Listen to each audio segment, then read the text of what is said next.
Hi, I'm Mac McCarthy, and I help people with their breakups. And today we have another live stream. I'm going live every day around this time in April, and we're going to unpack something that I think is going to be helpful and useful to those in a breakup. And even if you're not in a breakup right now, which some people come to the live stream just for fun, some interesting questions. You know, questions are one of those things you can ask yourself good questions. And so a lot of times what I do in a live coaching session, I think it's better when you do have a coach or a therapist because the answers you give, if you kind of give a shaky answer or something like that, then I'll ask another question to get more out of that. But questions, a lot of times what you're stuck on is one question, such as, why won't my ex call me? Maybe that's not the question you want to ask, because you will never know the answer to that. And even if they answered that question, maybe you send them a text and you say, why haven't you called me, Jen? Why haven't you called me, John? And they say like, oh, I've been busy. That could just be a line of bullshit, right? So you still might not know. So really quick, my quick commercial is this. I do breakup coaching. I help people with their breakups. My goal is to give you useful and helpful information that you can move forward with and get some clarity on your situation. Because a lot of times the biggest problem in breakups is you aren't clear on what it is you want. You're not clear on what it is that happened, and therefore you can't get clear to move forward. And at the end of the day, that's the goal, right? What's up, Dayon? Dion or Dayon? And so if you like this video, throw me a like. Please, we're going to get to a certain point when I get a few more people on deck on the live stream. I'm going to go through a series of questions that if you want to get out a paper and pen right now and take some notes on this, I think it might be useful and helpful to do so.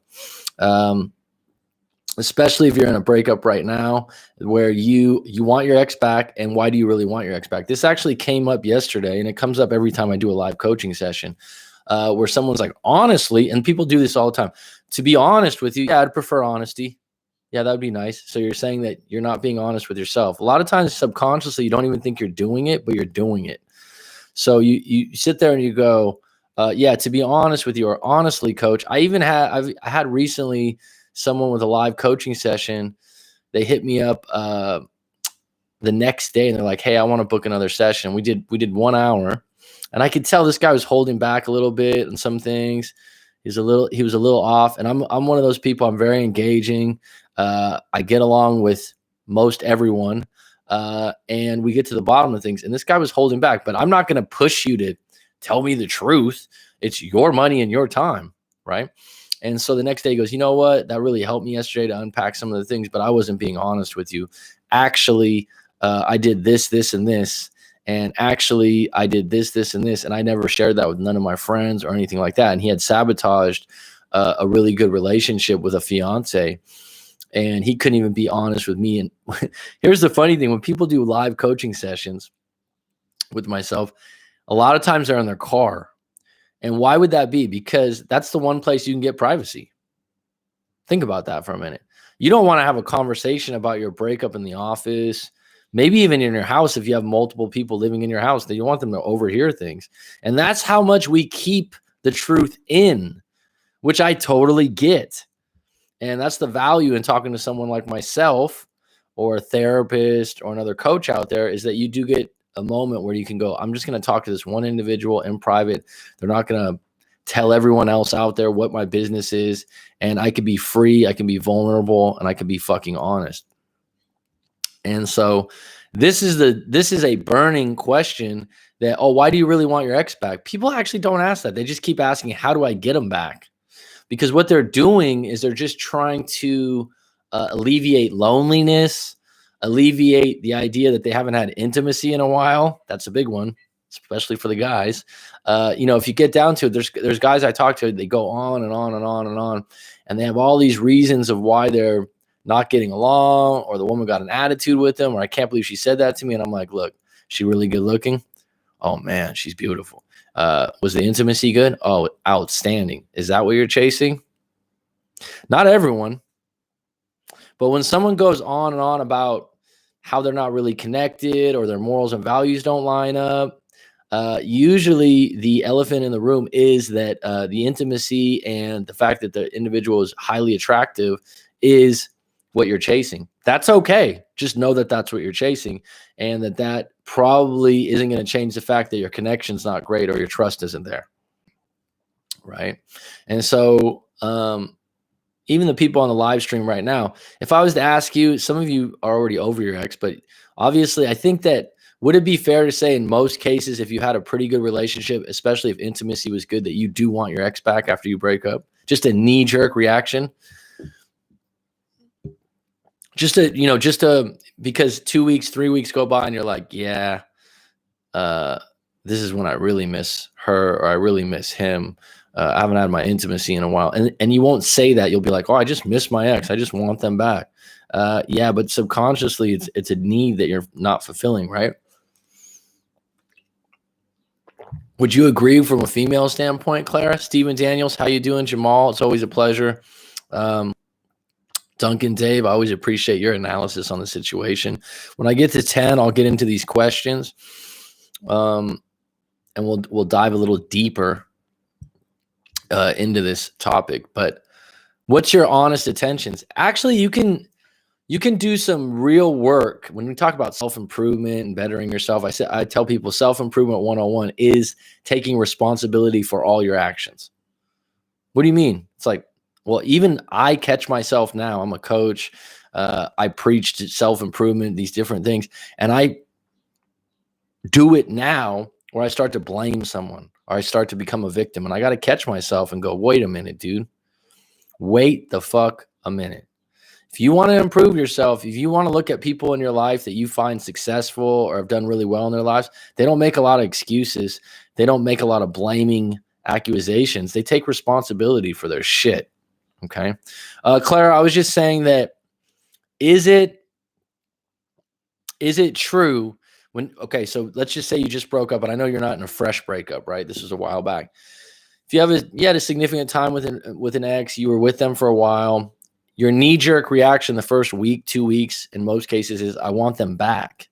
Now, why do you really want your ex back? And I'm saying that one of the major triggers to wanting them back and intensifies the I miss them, I want them, is the fact that if you had good intimacy in your relationship, if you know what I mean by intimacy, if you had good intimacy in your relationship and week, 2 weeks go by, is that what you're chasing?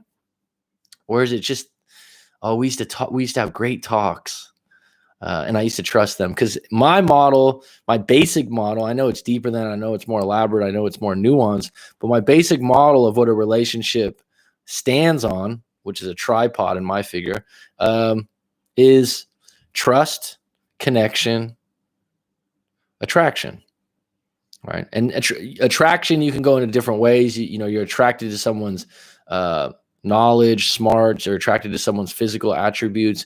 You're attracted to the way they connect with you. Connection is just how much you have in common, how much your morals and values line up, how much chemistry you have when you actually hold a conversation. And trust, I think, is pretty self-evident. Do you trust them? That's a big one for people. And usually in long-term relationships, once trust has been severed, it's dust. Sex is important for me for a long-term relationship. There you go, Jamal. Well, you're not alone, buddy. And where I'm going with that, though, is, like I said, is it the major reason? Because this doesn't happen all the time. But it happens a lot where someone's just going on and on about how bad an attitude their ex has or how bad they've been treated. And then you're thinking to yourself, why do you really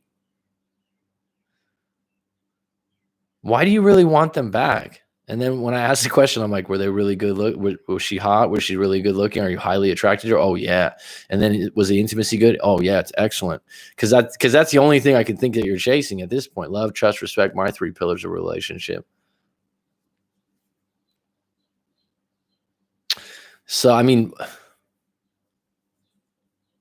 that you have love for each other. So what would be your definition of love? Trust, respect. Respect's big. I believe respect falls under the umbrella of connection and trust. Attraction's big, and attraction is what hinders long-term relationships, because attraction's fleeting. meaning that trust can sit up on the bookshelf and just be stored. In other words, it's there 100% of the time, if you know what I mean. But connection can come and go. Attraction, literally, you can live with someone for a month and you can have them come home from work and they're in their, a woman's in her skirt and her heels, or she's looking her best and you're like, damn, hon, you look great today. And you're highly attracted to her. The next day she could have the flu. She could be in her pajamas. Her hair's not done. And you'd be like, damn, she's looking a little bit hurt. Right.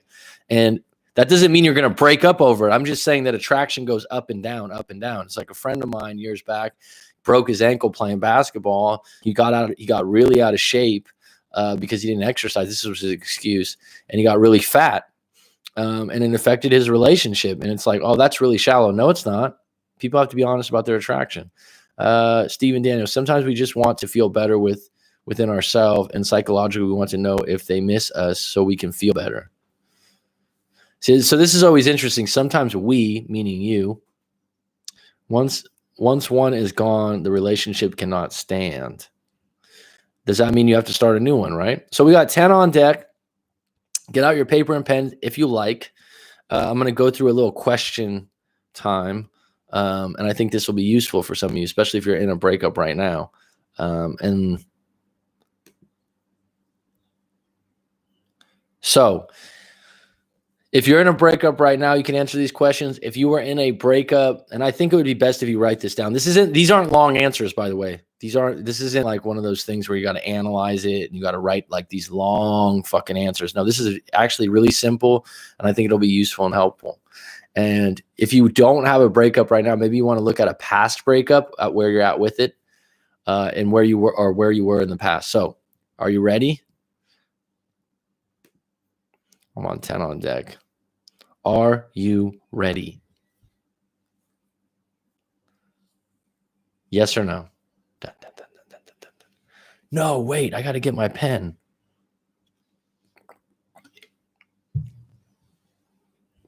Yup, as the great E40 said.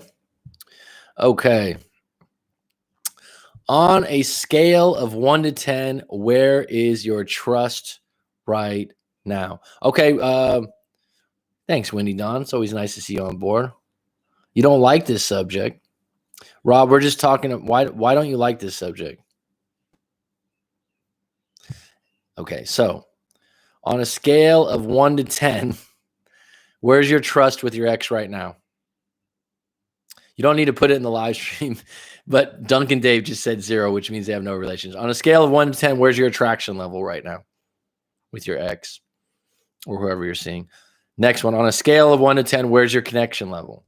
This is a really interesting thing to do because I've talked to people about this before, and it's like, oh, attraction is a 10, connection's like a 5, trust is like a 4, and they're chasing the fuck out of the person. Next question, on a scale of 1 to 10, so first 3, 1 to 10, where's your trust? 1 to 10, where's your attraction level? 1 to 10, where's your connection level? You with me? I don't like the answer. I'm going to get, okay. There are a few theories out there on this exact topic. But this is just something for you to get in touch where you're at as an individual. Because some people, it's polarizing when they're like, oh shit, I'm just chasing attraction. I've had this literally happen numerous times when someone's complaining, blaming. It sounds like their ex is such a horrible person. And you're like, how's the attraction and the intimacy? Oh, it's excellent.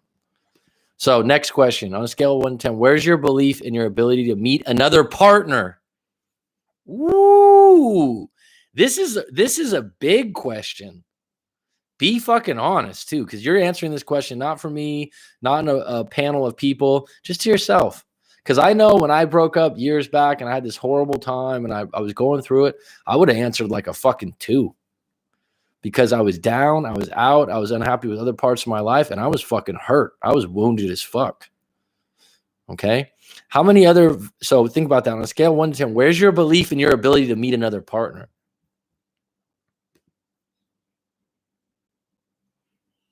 Duncan, Dave, Rob, go for you. So just listen. If you wrote 2, write 2. I think numbers just give you a good idea. And then tell yourself, I need to, when you write 2 out of 10 or you write 4 out of 10, you're like, that's something I need to fucking work on. It's not one of those things where everyone's going to go, what a weak ass. No, fuck no. That's not my point of this. When Rob steps up or Duncan Dave steps up and goes 10, good for fucking you. Were you always like that, Rob or Duncan Dave? Maybe not, right? These are things that shift, right? Now, next question. How many other viable options can you count in your sphere of influence? This is a great fucking question. Not to commend myself on question answering. Right, Rob? No, you weren't always like that. It took some work. It took some understanding of attraction. I'm going to get to one of those questions in a moment. But here's the thing. How many viable options? What do I mean by that? Doesn't mean you're necessarily sleeping with someone. Doesn't mean you're dating with someone. Sphere of influence. We did this when I was in sales, when I was in real estate years ago. They say, look at, your family, your friends, some constituents or acquaintances at a cafe, whatever. I'm not talking about your fucking social media. Okay. Viable options means I broke up. I'm a free agent. I'm solo right now. Who do I have that I would actually want to date that we have had some interaction? So let me unpack this a little bit. So, because people are like, what do you mean? What I mean is you got someone that's like a distant friend, someone that you knew from high school that you lost touch with, years later, someone you went to school with, someone that works at Starbucks that serves you coffee and you guys both give each other little twinkle eyes, right? Prospects. You can call it prospect, viable options, prospects. Yeah. Your little farm team, whatever. Right? It can be situational. Make a list. All right. It doesn't mean that those people will go out with you. It's just like, I'm interested in them. I think they may be interested in me.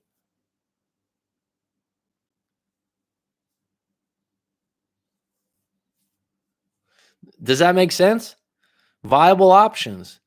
And it could be options that you're not really proud of. Yes, Mac, that girl in the coffee shop you met again. Oh, you know that story. You've watched a lot of my videos, huh? Write out those viable options.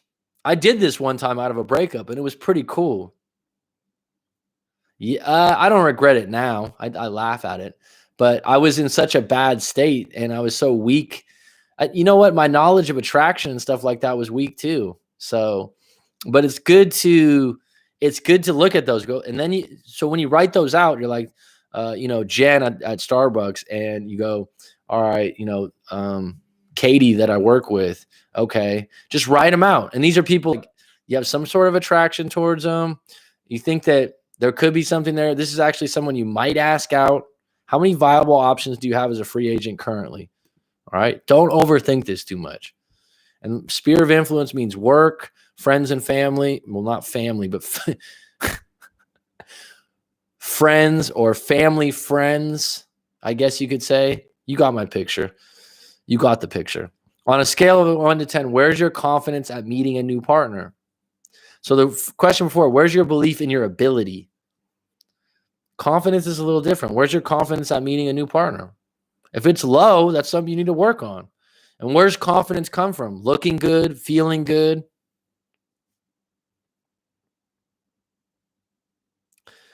Next question. On a scale of 1 to 10, where's your knowledge of how attraction works with humans? Rob will love that one. On a scale of 1 to 10, what's your knowledge of how attraction works with humans? Not just women to men, because a lot of times people just go, oh yeah, you got to understand how women like men. You might want to understand it in both ways. And that would take some reading, watching some videos, some different things, but there's enough information out there. You could do this on your own. And there's people that they want to talk to me. They want to ask multiple questions. But they actually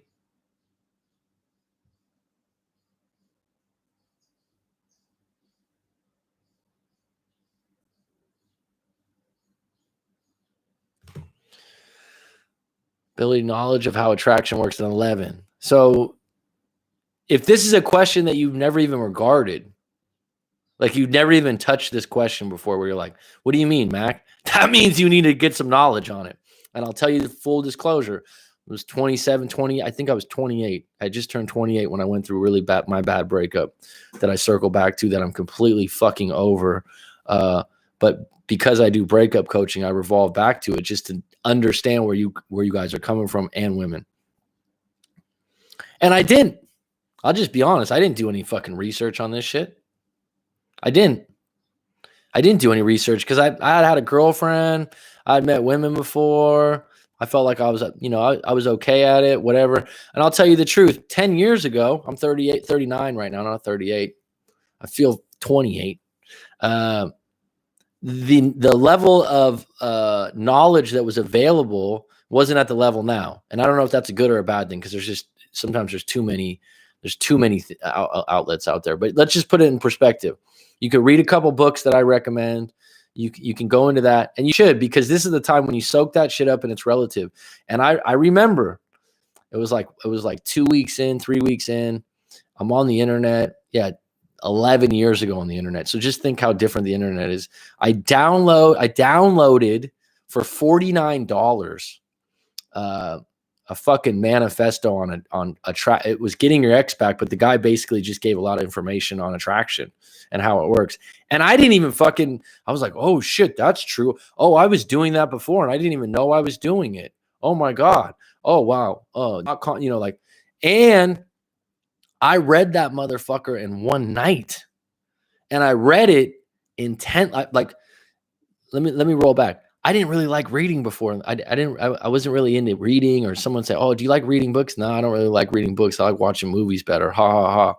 But when I pulled up that, Rob, it was good at the time because I had zero knowledge. A lot of this shit overlaps, right? It's like if I go out and buy a self-improvement book, let's say Mac McCarthy's going to write an attraction book. I can write an attraction book tomorrow. I'll tell you what, there's about, I don't know, 1,000 out there. There's about 4 or 5 that basically I would be going over the topics they go over, right? There would be no groundbreaking stuff that you never heard of before. And then I would just be delivering it in a different package. Do you know what I'm saying? So, I mean, a lot of people, Rob, they don't even have the basics. What's a basic thing that people aren't aware of in attraction with men and women sometimes? And this might be absolutely shocking, but the idea that women are attracted to indifference, the idea that women are attracted to mystery and a guy that challenges them. Oh, I thought I had to call her every night and be Ronnie Romance and, buy him roses for Valentine's Day and, all this kind of crap that they saw in movies. I mean, that kind of stuff you do for your wife or someone you're with long term, and you would think that a lot of people get their shit from the movies. Yeah, that's one of those things. You can hear it from Corey Wayne, you could hear it from me, you can hear it from anywhere. It's true. And women aren't even sure about it. A lot of times women will go, I don't know why I like him so much. He's just mysterious, or I can't figure him out. I've had women tell me this. Well, that's why you like him, because there's an open loop there and it's interesting. It's challenging. Right? And I've had women tell me, oh my God, I don't know why this guy was a hunk, or he was so handsome, or he had a great body. And I don't know why, but there was something about him that I just didn't like. He was, well, he gave you his, he's a scientist and he was this and he makes a lot of money and he did this and he did that. And, like he said this right and he said that right. Well, you know what? A lot of women are, as Robert Glover says, a lot of women are attracted to your rough edges, something different about you. Okay. So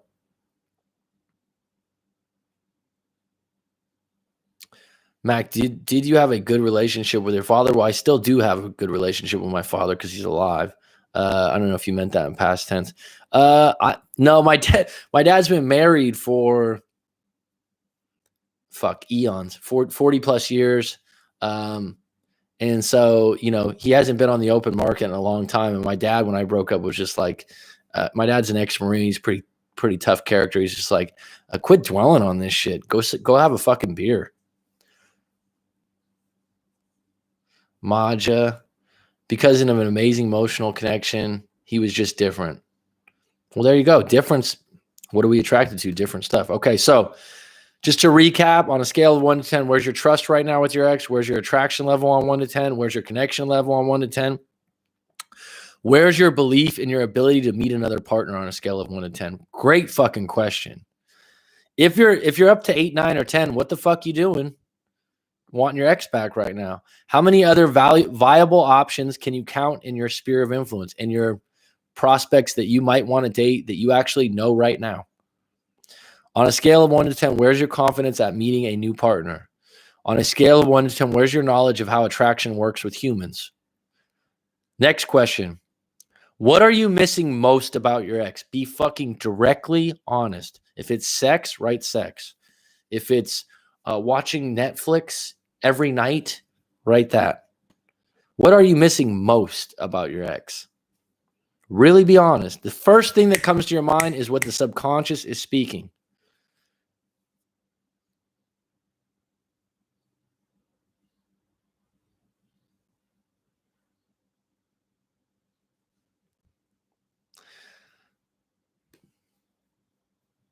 Next question. Are you ready? Yes or no? Is there a time period in the day or week that this intensifies? So when you're missing your ex, social, political, intellectual connection. Okay. The way he made me feel. Okay, so next question. This is very important, folks. Is there a time period in the day or week that this intensifies, this missing? 8 p.m. at night, it gets really bad, Mac. 10 p.m. at night, it gets really bad. 8 a.m. when I wake up in the morning, it gets really bad. Write that down. The remedy to that, or to do that, and I've talked about this before, if that's a time slot where you habitually hung out, got affection or love from your ex, change that time slot to be doing something else. So if you wake up at 8 a.m. in the morning, you guys used to have coffee and a fucking bagel and read the newspaper together. Wake up in the morning and go out for a run. I know you can't do it with Corona, okay, in some places. Do something different that fills that time slot, okay? That's how you counter that, because your body's habitual and your body's going, oh my God, this is when you used to get to talk to your girlfriend or your wife. Is there a location where this intensifies? This is a good question. Is there a location where this intensifies? Oh, people tell me, oh, I went by this pier where me and my ex used to have lunch. Stop going by that fucking pier and driving by. Okay? If there's a location, now here's the tough one, and I remember this from my own. It was my fucking room. It was my bed, because we shared a bed. We shared a bedroom for years. And so not having her in that bed or in that room felt empty and ghostly, if you will. And so in that moment, I was like, I don't like being in my room. You know what I did? I went out to libraries, cafes, the park. I didn't spend a lot of time in my room because that feeling intensified until I came home to go to sleep. And even if I didn't have a friend to hang out with, I would go somewhere else. So if there's a location where that feeling's intensifying, don't go there. Don't spend a lot of time there. And if you can, eventually move if it's your room. That's what I did. Next question. If you had your ex back for one night, what would you do with them? Oh, I would just tell them all night how much I miss them. Really? If you had your ex back for one night, what would you do with them? Oh, I would make them a nice dinner. Really? Let's be honest here. What's 3 H's?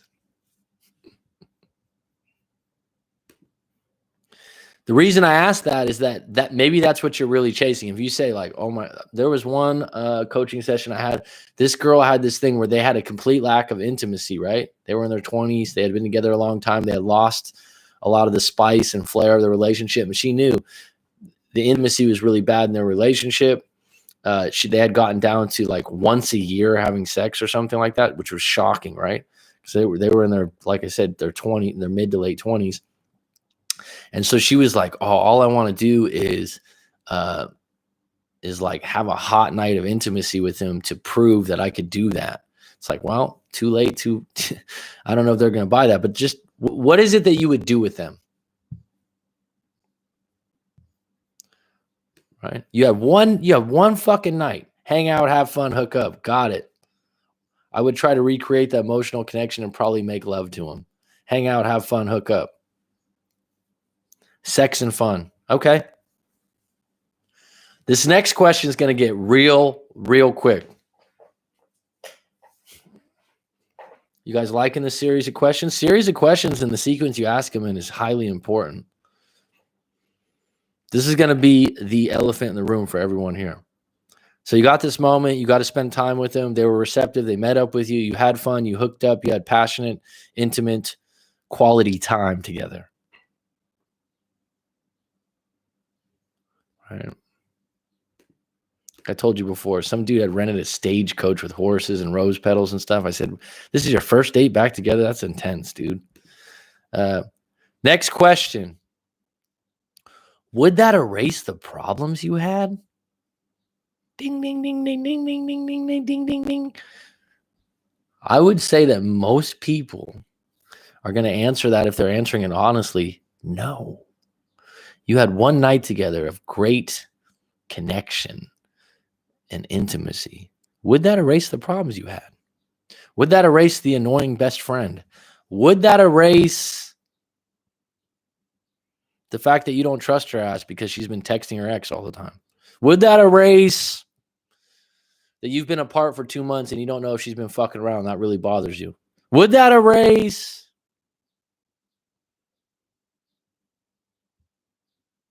the fact that she's been going out with friends, getting drunk, and getting people's numbers? No.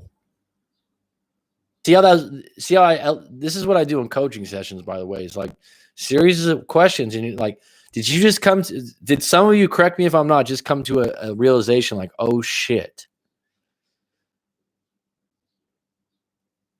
It's deeper than us just getting back together and seeing each other. Exactly. I mean, seriously.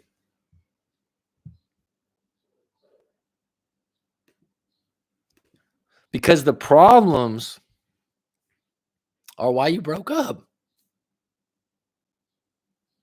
And usually, this is the one that people just don't fucking get. When you broke up, negotiations were off. It's like, yeah, let's agree to disagree. No, I don't believe you. I'll change. No, I don't believe you. You've been doing the same things for 2 years. It's like if someone's a drug addict or an alcoholic or a sex addict or one of these things, right? Or someone eats too much, they're massively overweight. If someone's verbally abusive, all these things, right? I'm just throwing random shit out there. And someone goes, oh, I'll start being more healthy. Oh, I'll stop smoking cigarettes. Oh, I'll stop drinking on the weekends, or I'll stop. It's like, no one fucking believes your ass because you built a case of who you are based on the last 6 months or a year. So if you say in one day or one night, maybe someone weak-minded will go like, okay, we'll give it a shot, Charlie.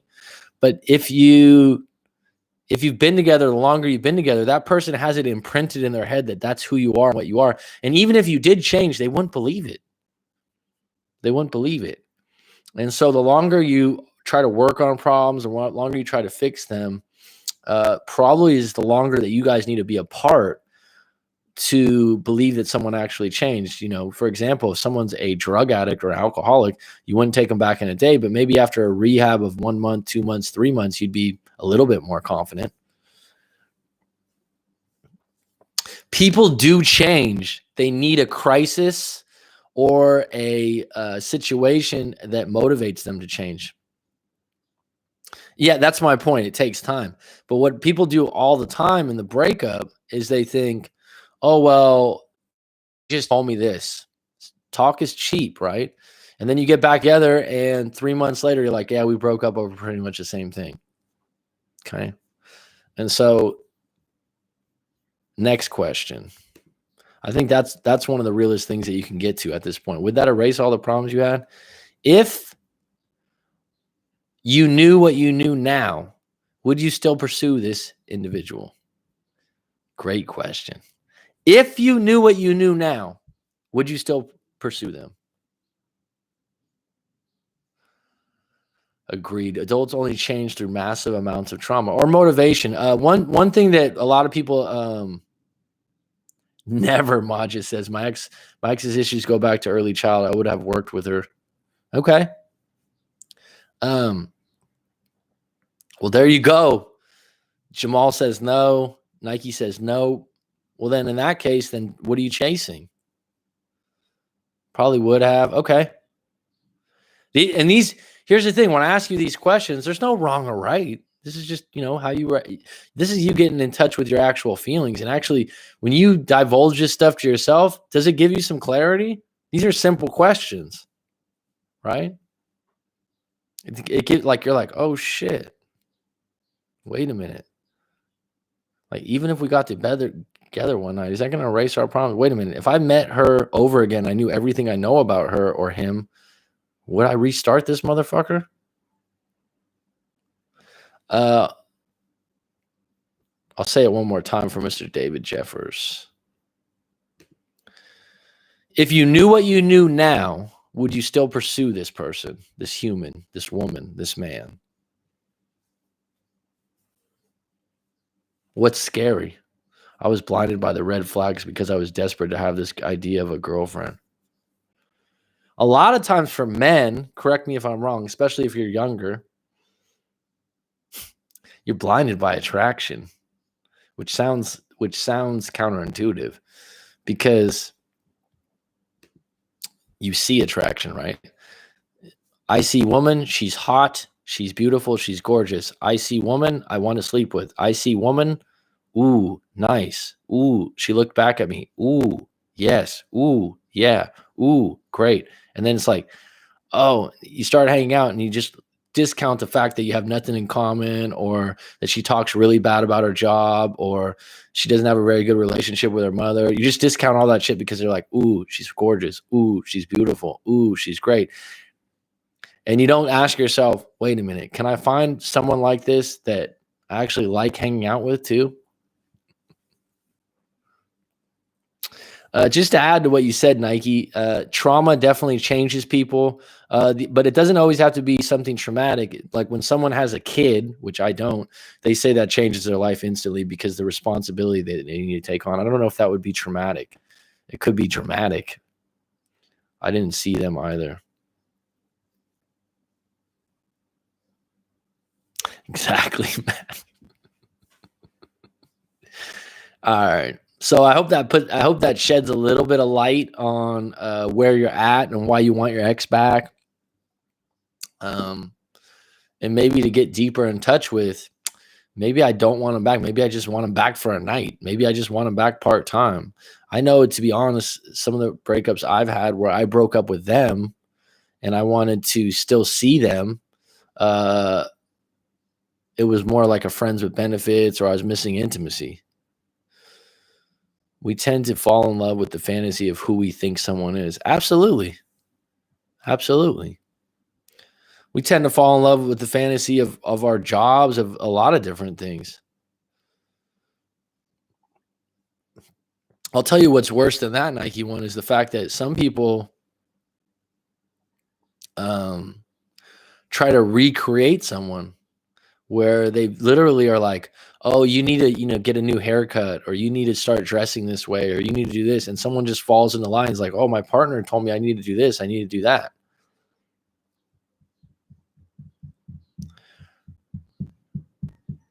We fall in love with their potential. I feel like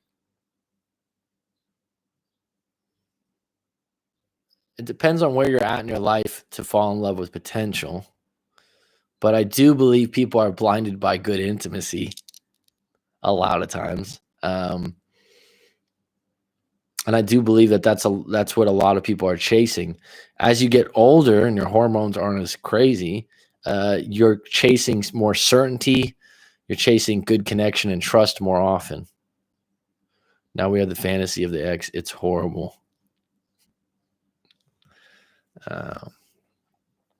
Or how about the idea of just replaying the fact that, oh, if I talk to them, oh, the honeymoon phase. The interesting thing about that, Jamal, is that if you read a lot of books and see a lot of different things, a lot of times it's like 2 years or less, right? I've met friends that it's 3 years, 4 years because they're in such a good place in their life. The honeymoon phase, here's the really interesting thing in doing what I do and hearing about everyone's breakups. Not everyone has a honeymoon phase. Some people just start from the get-go, from the opening bell with drama. And they're like, oh, yeah, we started off really rocky. And I'm like, what? It's like, what do you mean?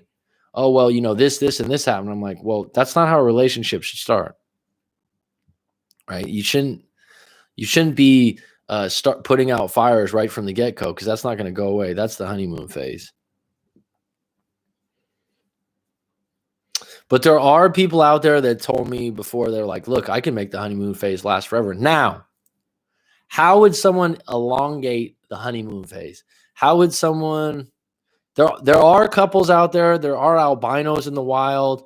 There are exceptions to the rule where you're like, oh, shit, that goes against the honeymoon phase thing. These people are actually in a honeymoon phase for 20 years. How do you think they would stay in a honeymoon phase? Full disclosure, I've been in long-term relationships, and I don't believe that I've been in the honeymoon phase for over 2 years. I'm just saying, taking a step back, looking at some other people that have been in that phase for long periods of time, what would contribute to that?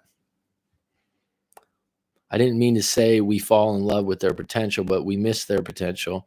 That is the person we think they could become. Anyone looking for a good read the book Attached is awesome. Gives you different perspective on what we feel love is. The book is just called Attached. Okay, I haven't heard of that book before.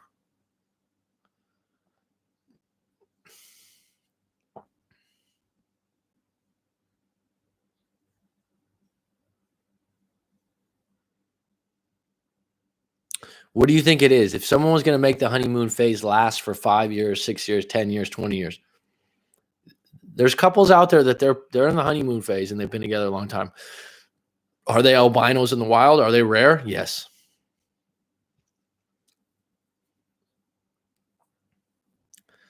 Soulmate to me, I think you can have multiple soulmates, and that's just a romantic wording of something that says that you guys have lined up really good. One-itis, yeah. Communication, respect.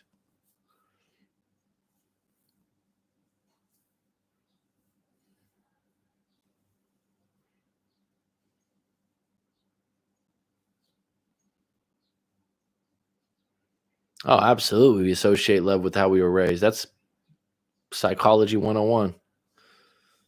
100%. I agree. I talk about this a lot when someone says love. The word love means different things to different people because of the way it was used when you were a kid. Someone that gave their mom and dad a kiss every night before bed and said, I love you 15 times. I had friends like this. Be like, I love you, mommy. I love you, daddy. And they get a hug or a kiss before they go to school.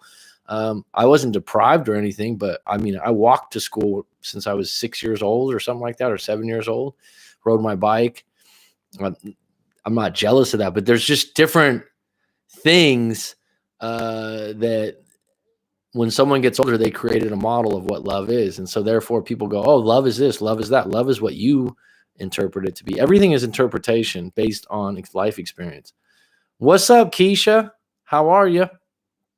Hope you're well.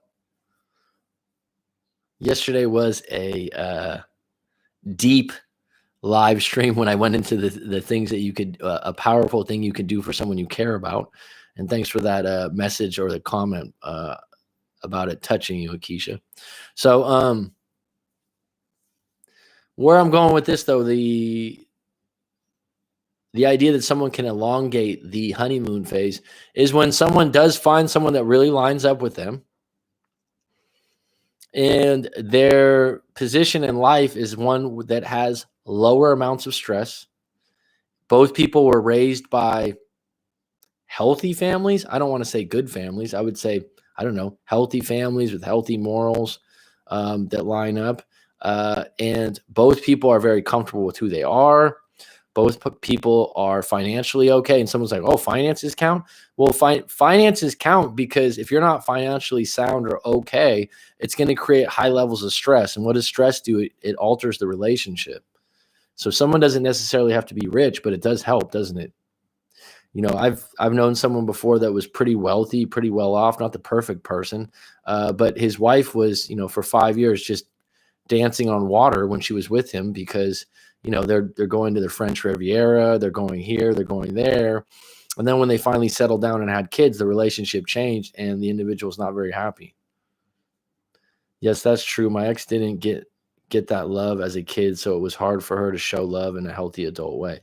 People associate the word love with feeling that they're feeling for that person. What you're feeling is the lustful, fulfilling love is a verb. Okay, that's pretty deep.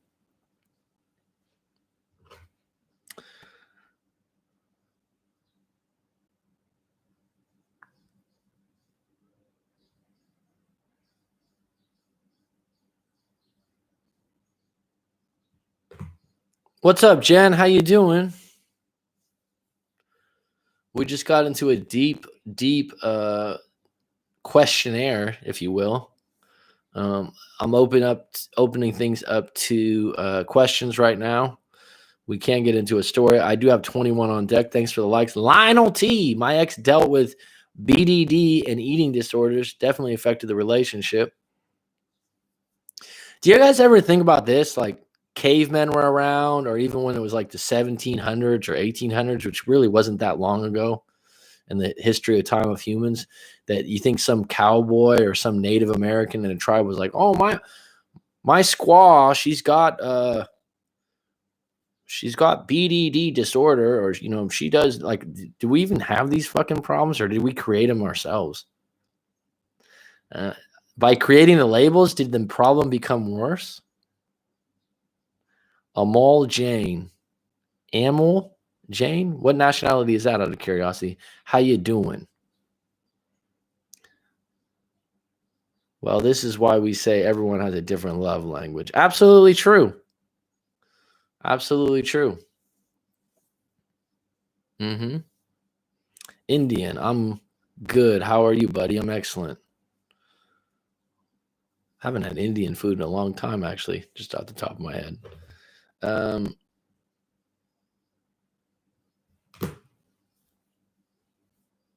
So a lot of the problems we have as a society are self-imposed. Hell yeah, man. Yeah, society's gone in a really crazy direction. That's for a deeper topic, but I definitely think that it affects the relationships people have now, for sure. It really does. It really does. All right, I'm going to talk about, I got an email yesterday to lighten things up a little bit, because that's such a deep topic, how fucked up societies are right now. Let's see here. So this individual I did a live coaching with recently. So just to give you a little background, because he said go ahead and share this email. He just sent this to me yesterday. Roles have changed. I agree, Mac. How's your dating going? I don't talk about it on the channel because then it would just create a ton of questions. So I don't talk about that. I don't talk about partners or anything like that personal. It's not because you asked or anything like that. I just try to keep that separate. And if I was seeing someone or I'm with someone, probably wouldn't be fair to them to air that all out. For the exes, they don't really care, so nothing personal on that, Jamal. But if we are in a live coaching session and you ask me some of those things, usually I'll talk about it a little bit. So, hey, Mac, just wanted to follow up with you and let you know how things are going. And also I want to thank you. So like I said, this individual did 2 live coachings. His situation was he started out with a long distance relationship problem. Basically, he's in his early 20s. They're both out of college. They were college sweethearts. They had a really good relationship. They moved to 2 different cities. He's in Chicago, and I think she was somewhere on the East Coast. And within 2 or 3 months, they both had pretty good jobs or internships. I forgot what it was.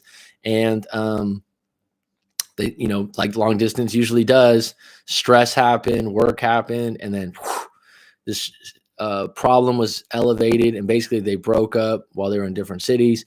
At first he was caught off guard because he said he was in a pretty good position. He felt good about things. They had a few problems, but he didn't think it was a breakup stage. She was stressed out about the city she lived in. She was all over the place. So she broke up with him, blaming, the distance is too stressful, la-di-da, la-di-da. So we broke that down. We talked about it. I gave him some books to read. We went all in on the breakup and the coaching session as far as, why it happened. What are some things that you guys did in the past, ... He was at peace with it. And this is one of those situations where now he's in an ideal place with the situation. I had my first live coaching with you a couple of weeks before I met up with my ex for the first time when I went back to I'll just say New York for a weekend. You encouraged me to reach out to her in a position of strength and suggest we meet up and be cool if it didn't work out to meet up. So a lot of times people just assume, because a lot of my popular videos are no contact, that I somehow suggest that to everyone in every situation. And that's just not true. In this guy's particular situation, he was a confident individual. He did go no contact for, I think, 6 weeks or 2 months, something like that. She reached out with a happy New Year's, a little feeler. He was short and not even sweet, just short with it. And then she reached out again with some kind of, weird comment. I said, look, she's reached out to you twice. The distance is the problem. You could reach back out and just say hello, how you doing? And if you do reach back out, you just can't be attached to her being negative or not being okay with it. And he was going to visit the city she was in anyhow. So I said, look, when you go visit that city, say, look, I'm going to be in town. Let's get drinks, Saturday night if you're available. And this is what I said. If she says no, this is what you say. You ready for this one, guys? Okay. If she says, oh, maybe another time, I don't think it's really good at this point, you say, okay. If she says, and nothing else, that's all you'd say. If she says, oh, Saturday doesn't work for me, let me check my schedule, you'd say, okay, not, okay, well, would Friday work? Or maybe I can change my schedule for you. No. You're okay with not getting what you want because you have other shit to do. It's not the end of the world. And he was like, I go, if you can go into it like that, he goes, I can go into it like that. It did work out as we discussed. And since that first meetup with her, I've seen her every weekend. All signs point to her wanting to get back together. She's talking about how she's stressed, that she doesn't know what we are. Here's the thing. Now she wants to be back together with him after breaking up with him. She's always wanting to talk and see me. She's wanting to be shown on her FaceTime calls with her friends. I feel very powerful in this situation and very balanced in my approach, where I am not super invested either way. This is very important. I'm not super invested either way. In other words, if she said tomorrow, you know what, you didn't call me, I can't believe you, you don't care about me, you could literally go, okay. I think we will get back together. Put, as Tomasi puts it, who is Rollo Tomasi, The Rational Male, which is the book I put him on to. I'm about 2/3 through The Rational Male. I'd like to spin some plates a bit until she really pushes the envelope. Thank you. So for those that don't know plate theory out there, whatever the fuck you want to call it, he wants to create some other viable options. Think about it this way. I'm not an economist. I'm not a stockbroker, but what do they tell you to do? Diversify. And some people might be out there going, oh, why doesn't he just get right back with her? Okay, he got exactly what he wants. But if she broke up with him, she could do it again. She needs to come back all in. Now, on the flip side, they still live in different cities. So the problem hasn't been erased. They still are long distance talking until they live in the same city and they can go all in. And until they're back to a 100% committed relationship, which I don't recommend him doing when the problem is still there, that the distance is there. They're revisiting things. They're getting hot and chummy, and they're liking seeing each other, building up some steam. Until he moves to that city, he should be looking at other viable options and leaving his options open. And he writes, I'd like to spin some plates a bit until she really pushes the envelope to get back together. And it is me who makes the final decision as whether or not we can do that. This is absolutely outstanding. When I read this, I'm like, this is exactly what would be my goal in coaching someone like this. And he's in his young 20s. He's got a lot going for him. He's a smart dude. This is exactly how he should be thinking. I will make the final decision. Not, oh, she came back to me, so everything's great and dandy now. Nah, I have to think about it actually, Mac, because I'm actually a catch, and I've actually done some research on attraction and women, and I've actually thought about it. And, it's not the end of the world if this one doesn't want to talk to me. In the meantime, we've rekindled things. I'm excited and I'm happy about it, but I'm not all in yet because I got a little bit more value than that. Of course, COVID-19 makes plate spinning merely virtual, aside from seeing her, but it's still good to keep the tools sharp. This is actually something I said to him. I'm going to go keep the sword sharp. I'm still focused on me, my career, and my improvement. Just to go back to that, what does he mean by it's good to keep the tools sharp? When you're spinning plates, when you're talking to other women, when you're flirting and doing these things, and you're especially in a long distance relationship, you're not so destitute and desperate, and this creates neediness when you talk to one individual like that you're not all in with. I'm still focused on me, my career, and my improvement, and it feels great to have my ex and possibly girlfriend again be the focal point of everything.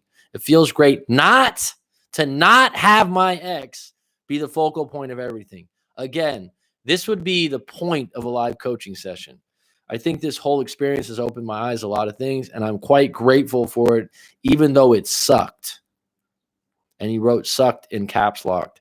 I want to thank you for not only our sessions, but also for your live streams and videos that help people get through what I went through, feel some peace of mind. I look forward to the eventual release of your book, and I'll pop in and out of the live streams when I can.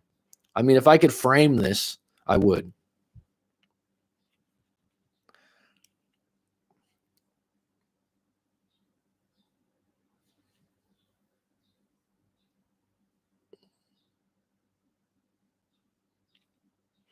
Okay, let me just get this nameless unknown. Oh, okay, I'm way behind you guys. I haven't seen your channel, accidentally ran into this live chat. So can I ask, do you believe in the power of no contact as a method to make your ex miss you? Yes, I do. Individually based, to give you tailored advice, I need to know your full story. So do I believe it has power to make your ex miss you? Yeah, but your goal should never be to make your ex miss you. Your goal in a breakup should always be this. I want to get to a point where this guy, this story I just read is, like I said, I could fucking put this in a plaque and hang it in my office and be very proud. Because when he said, if I read it again, this is exactly my goal when I help someone. You want to get to a point where your ex isn't everything to you. You want to get to a point where you're working on yourself, and you're actually at a point when they come back or they're interested in getting back together, you go, wait a minute, I have to think about this because I have fucking value. So I wouldn't say to make your ex miss you. I would say no contact first and foremost is for you to sort out where you're at in life as an individual. And in the meantime, yes, your ex will think about you, and it'll be attractive, the fact that you're not chasing, hoping and wishing that they come back and being annoying. And then if they do come back, you'll have enough time to figure out where you want to go with things.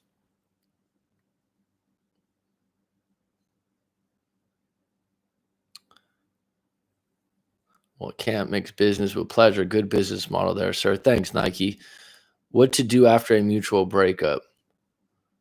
I need to know your story, Mule. So send it into writemac.com. What to do?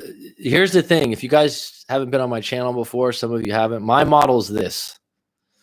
I need to know your story. The story that you're telling yourself, minus the facts, is really where you stand on things. And for me to give you good, tailored advice to you as an individual, then I wouldn't be answering general questions, which you can find all over the internet. She found another man. Maja, I believe he is back. I don't know if this been mentioned previously, but the divorce rate skyrocketed in China after isolation, thinking that had to be a lot of issues that were there previously but intensified. One of the biggest problems with long-term relationships is not getting a break. I've talked about this before. Mating in Captivity by Esther Perel, which is an okay book. The core of it is like people get sick of each other. It's like, hey, if I went There's certain foods that I really enjoy. I love spaghetti bolognese. I like pizza. I like sushi. I like Indian food maybe once a month because it's really rich in its taste. I like bacon and eggs. Okay, what's my point? If I ate that shit every day, and I've done this before because when I like a cafe or a restaurant, I'll go there every day for the environment and some things like that. When I start eating something every day, eventually it gets fucking old. Correct me if I'm wrong. Relationship, the way people act and being in a room or something together 24/7 deflates attraction. My ex broke up with me because of their parents, and I don't know if I could get them back. Any advice? How old are you, first of all, that your parents are involved? So parents had issues with you. Max, she contacted me first. He followed up. Max, she contacted him first. Yes. Good question, Duncan Dave. She contacted him first, but she didn't say she wanted to be back together. It was just kind of like a pop in the door. And that's when so she hit him up once and then she hit him up twice. And that's when he scheduled a second coaching session because he's like, hey, I want to get your take on this, which is really smart because the way we went over it, he had a lot of confidence going into that interaction after that. And I gave him some reassurance on different things and it ended up working out with him. So she contacted him. He didn't go back to her and go, oh my God, I've been missing you. And what have you been up to? It was like, wait a minute, let me contact Mac and see how I want to go about this. And we unpacked it in an hour. And he's like, all right, came through with kind of a strategy.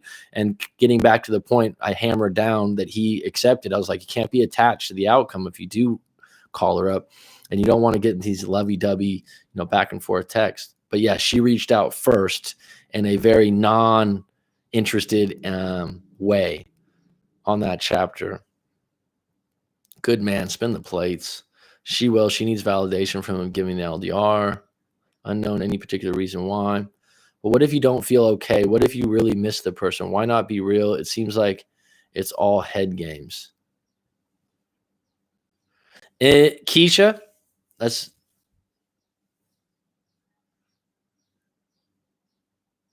in my opinion,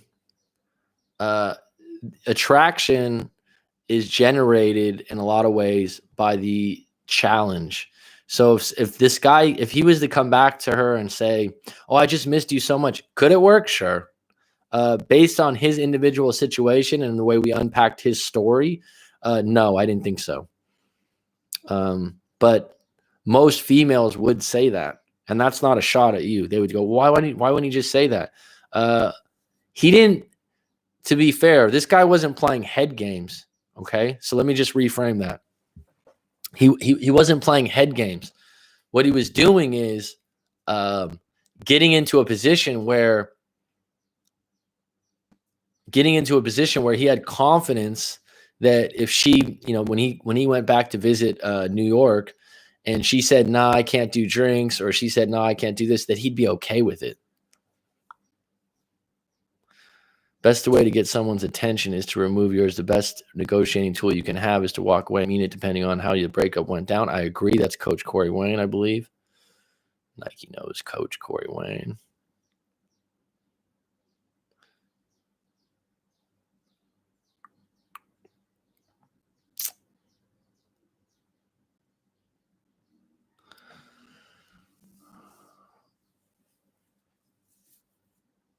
Yes, I support no contact. I do think it's a good tool. Like I said, the people that have been on here before, I don't know, maybe half of them or a few of them.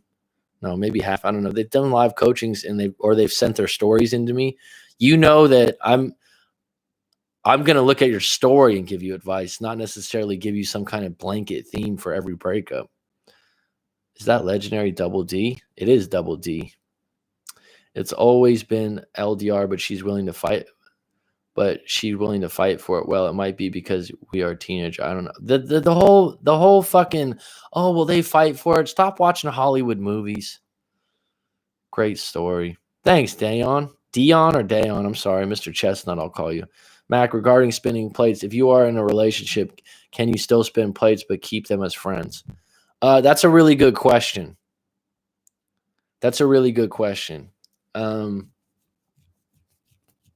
If If you're in a committed relationship, it depends on your own morals and values and the expectations that your partner has of you. So this shocks people sometimes, but actually people have their own rules in individual relationships. So some couples actually, someone will be like, oh, what do you mean, open relationships or polygamy? Yeah, those are out there. Some people don't mind if their partner flirts.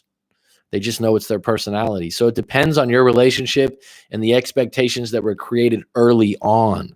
So if your partner, you know, they're the type that are very conservative, and you know the lines that they have broken down to you. And if you're at a coffee shop and you're flirting with the waitress and you're going to get eyes like, I can't believe you just talked to her. Now that's not a relationship I want to be in, but someone else will find that as, oh, my wife just loves me so much. So you need to establish your own set of rules for that.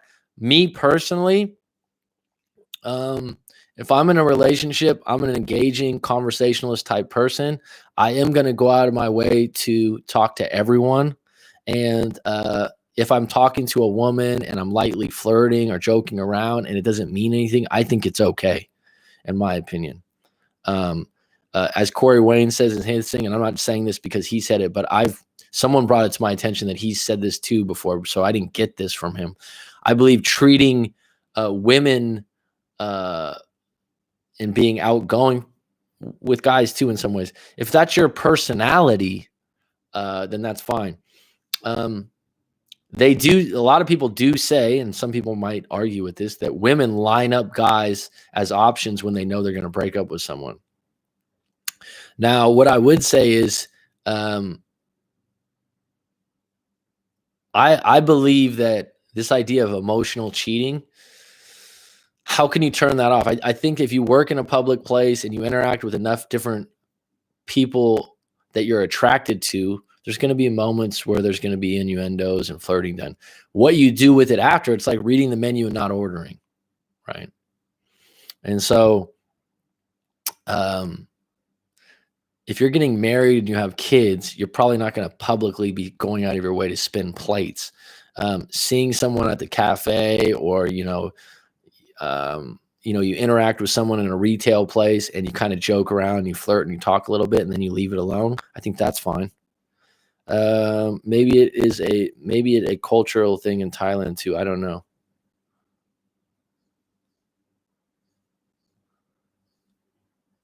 I don't understand your question, nameless unknown. Cultural thing in Thailand.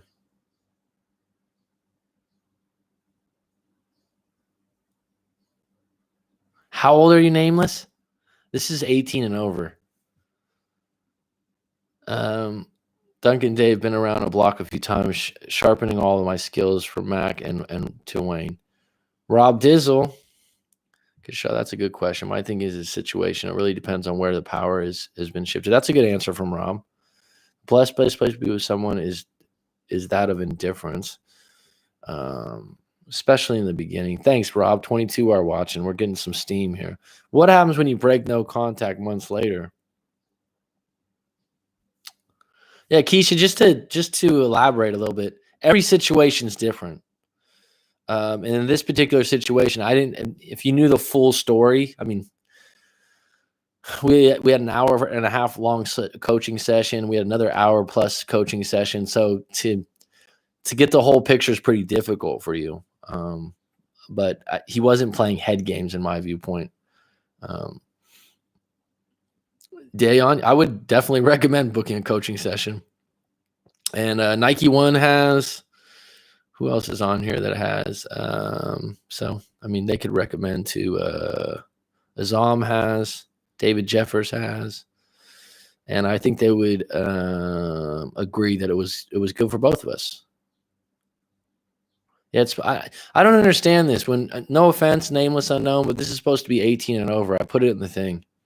I don't want. I don't. This is the blessed place to be with someone is that of indifference. How does that work? Don't they ask you if you're 18 or over?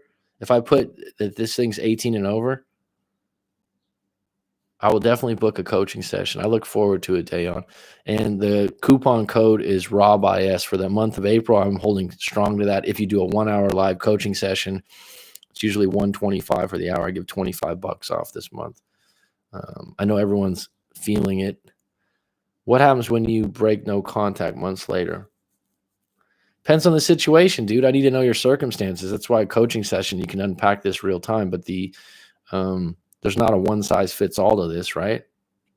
I think Nike One and David Jeffrey, like when you talk about it, then we can get into it. But if I was just going to go, oh, when you break no contact, this, and this, that would just be shoveling bullshit around in a generalization. I'd have to know exactly what happened. There's so much involved. No contact goals to get your own emotions stabilized and are in a more rational place. Fading effect biased, the process where X's are more easily forgot, negatives about you, yet more remember. Yeah, those are big parts of no contact, sure.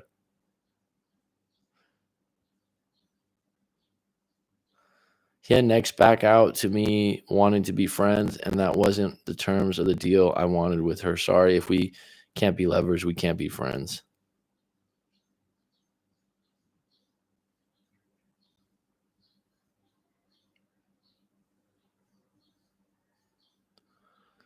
Okay, this is the thing. This is just fucking drives me nuts.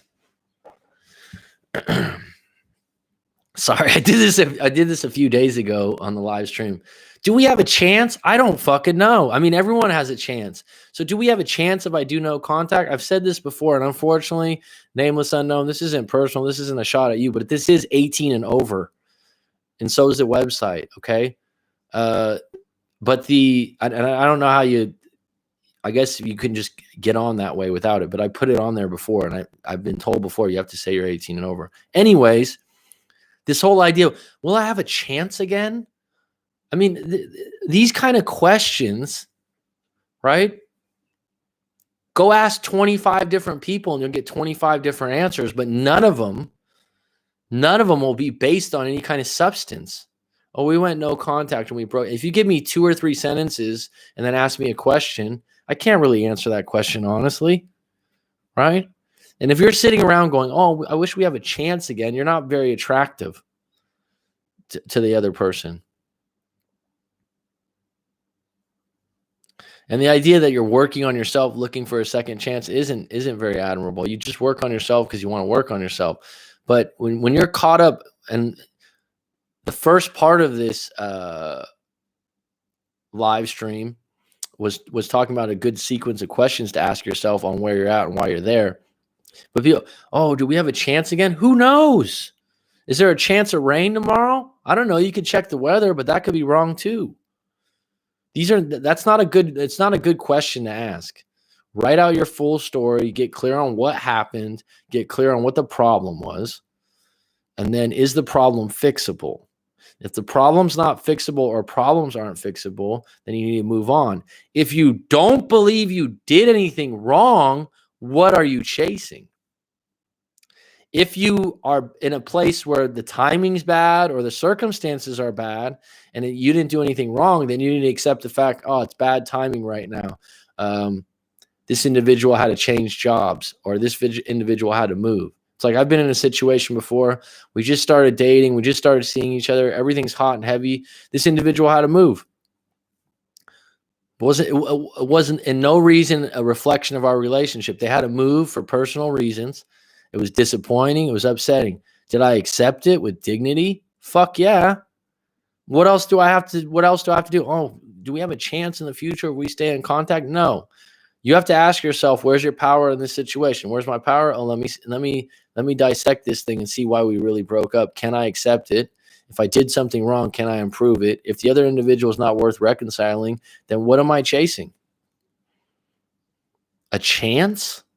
I'm actually do no contact. I'm sorry. There's always a chance as long as you show up in the way that creates attraction. Well, there you go. That's a nicer answer. And to do what? You need to learn attraction and implement the framework. Read the books, watch the videos, get the understanding down. I need to just write it up. Yeah. I got to get my book out there.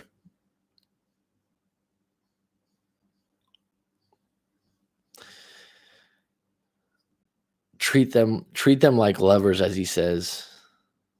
Women so that all the time. I'm sorry, I don't know what you meant by that, Duncan David. Women's discussion groups call quantum dating, so that you're communicating with multiple people but not sleeping with them all. Okay, sounds like spinning plates. It's funny that you say women line up a backup plan when women say the same thing about men. I pretty much think that might be a person thing, not a gender specific. I can roll with that. Jen, I can roll with that. I think a lot of times men and women say, oh, women do this or men do that, but there's feminine and masculine women. There's feminine and masculine men. Book a session. It was money well spent. Thanks, Nike, for the investment. Coupon code RobIS. If it didn't told me that it was 18 and over. I'm not upset with you, so don't take it personal. It's just one of those things. These conversations. Yeah, I just want to keep it 18 and over. I've noticed that both guys and girls tend to do it from time to time, although I find it lining up is typically done by certain type of personality. Okay. I will say that men always say that about women, though. The codependent type usually line up replacements more frequent. You mean the dumpy? Yeah, you aren't aware. Dumpies aren't aware. I love this, man. Love what? You like the live stream? Damn, autocorrect. Oh, okay.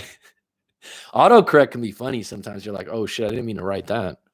Insecure, dependent type a lot of times will line up someone. A lot of people are scared to go life alone because they have a hard time looking in the mirror. Coach Mac for president. Thanks, Jamal. That would be a big thing. And I'll tell you what, I'm not big on politics. I don't follow it. I'm not going to get in that discussion, but I'll tell you one of my short answers on politics and the presidency overall. And I'm not going to get any further, so we don't need to go any deeper. But I'll tell you what's really sad these days, and I understand it. The person that would be the best president or the best politician or the best mayor doesn't want the fucking job. You know why? Because those people go, I don't want to put my family and my friends through that kind of agony. I'd rather just go get a job where I can do well, successful, and take care of my family. And that's a big problem now. He's definitely the best coach. Thanks, Maja. Right, but in the beginning, people don't know that. They don't realize that more time apart is actually to their benefit. They have irrational fantasies that their ex is going to find a new soulmate. Well, in the time apart, too, it's like, this is why it's so important to write out your full story, because your situation's so different in the way you look at it, right? If you start going to friends and family, they're all going to give you advice based on their own life, right? It's very difficult for people to be non-biased or objective, and that's what I do to the best of my ability. That being said,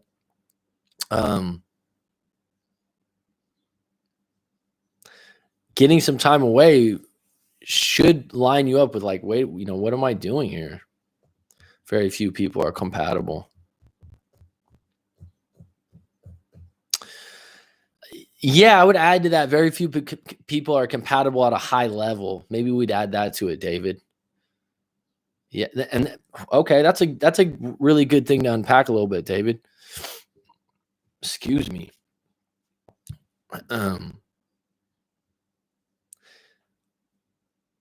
This is why people go, oh, dating apps all suck. Well, it's hard to find someone that's compatible, especially if you're picky. And I would say, if you're looking for a long-term partner, then you should be fucking picky.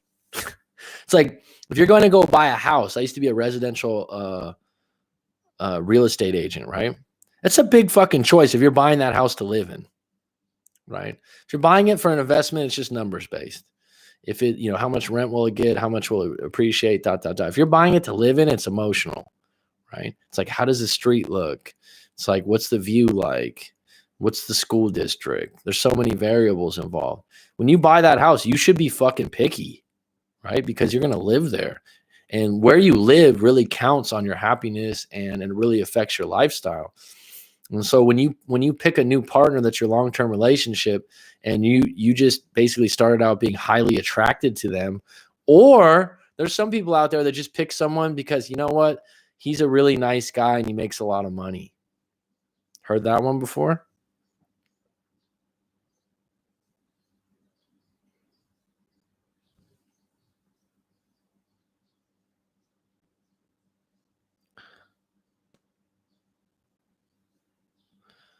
If you ever found out I was being lined up as a replacement by someone who I didn't know was insecure, codependent, I am ASAP, never looking back, talking to them again. If you are being lined up, then very likely one day you will have another lineup ready to replace you. Yeah, history repeats itself, and people do tell you who they are by their actions. And I've said this before: friends, family, colleagues, boyfriends, girlfriends, husbands, and wives. Really fucking listen to how they treat other friends, colleagues, and family members, because you're fucking next.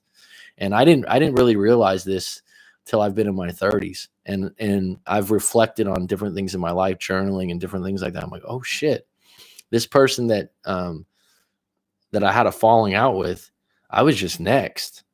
You know, the same reason I fell out with them, because I look at it like, for me to have a falling out with a friend or family member, I'm pretty reasonable, I'm objective, dare I add, educated, and this doesn't sound very humble. I'm just being honest, and I have some life experience. I'm fucking reasonable. If you have a falling out with me, a lot of times I'm like, then you look at this person and you're like, oh shit, they had a falling out with this person, this person, this person. It's like, oh, well, it's habit based for them.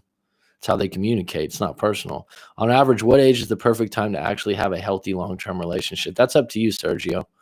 Um, I would say your late 20s to early 30s would be the start of you becoming a true adult. Now, some people are like, what do you mean by that? David, who's on here, who's in his early 20s, we've had a live coaching session. He's a highly mature individual, very smart, intelligent. I'm not saying that just to be nice, but I actually talked to you for an hour or so, and I would say that that's true. So, I mean, but overall, I think that the landscape of the world now, with all the information that's out there and all the exposure we get to new people and whatnot, do you really know who you are by the time you're in your late 20s or early 30s? A lot better than you do in your early 20s, probably. And I think curiosity gets in the way. You know, if you're with someone in your early 20s, by your late to early 30s, and people I've talked to that have been in long-term relationships, they started out young, usually have this thing inside them that is like, was this the only person I'm ever going to be with? I still got the best years ahead of me. So I would say late 20s to early 30s, but I would add to that, it's not necessarily your age as to your life experience. And I would add what really helps with that, if you start your career and your purpose early, as far as so let's just say someone's an artist. I knew someone that was friend of a friend. They were visiting here in Thailand, and so they said, hey Mac, my friend's visiting over there, can you meet him for dinner and kind of show him around? Yeah, no problem, I've done it many times. And this guy was a sculptor. Yes, a sculptor, kick-ass artist. He was from Argentina. He lived in California. He met this girl that was a friend of my friend's, and so I went out to dinner. Of course, we all hit it off and talked and stuff. This guy could draw, a landscape in about 10 minutes, of the beach and all this stuff. He's just a really good artist. But I think he was like in his late 20s, early 30s. But I mean, if you looked at his body of work, he lived in France. The jobs and the things he did and the places he traveled as an artist, I don't know if he could be in a long-term relationship until he was. And so, to each their own, but until you really know who you are and you want to establish roots somewhere, and maybe, and I would add that, a long-term relationship, the way it really works and stays together is that you have some common bonds, like kids, like a house, like a job that you guys help each other grow in. And so if you're able to do that in your early 20s, go ahead. I think that more people would be late 20s to early 30s. Never ask friends and family. You can't, in my opinion, you can ask friends or family, just don't ask them all, and ask the people that you admire and that have had a good relationship in the past. I'd say 27 plus, although that could vary. Okay, that's your own introspection gives better advice than friends and family. I guess I'm cut from the old school cloth. You go get yours. If you want someone, you make it known, period. And if they reject you, you go harder. Well, good for you, Keisha. I respect that. This is an opinion-based live stream, and I respect opinions. It's hard to find the right shoes, let alone the right partner in life. Maja, I used to sell women's shoes. Persistence overrides resistance.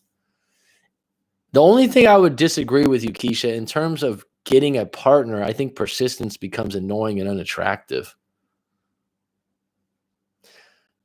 At least a man to a woman. If a woman says, I'm not interested, or she's like, I don't think she wants the guy to knock at her door 1,000 times. The thing to remember is that you're very different in your 40s than you were in your 20s. People who get together very young can find that they are no longer compatible when old.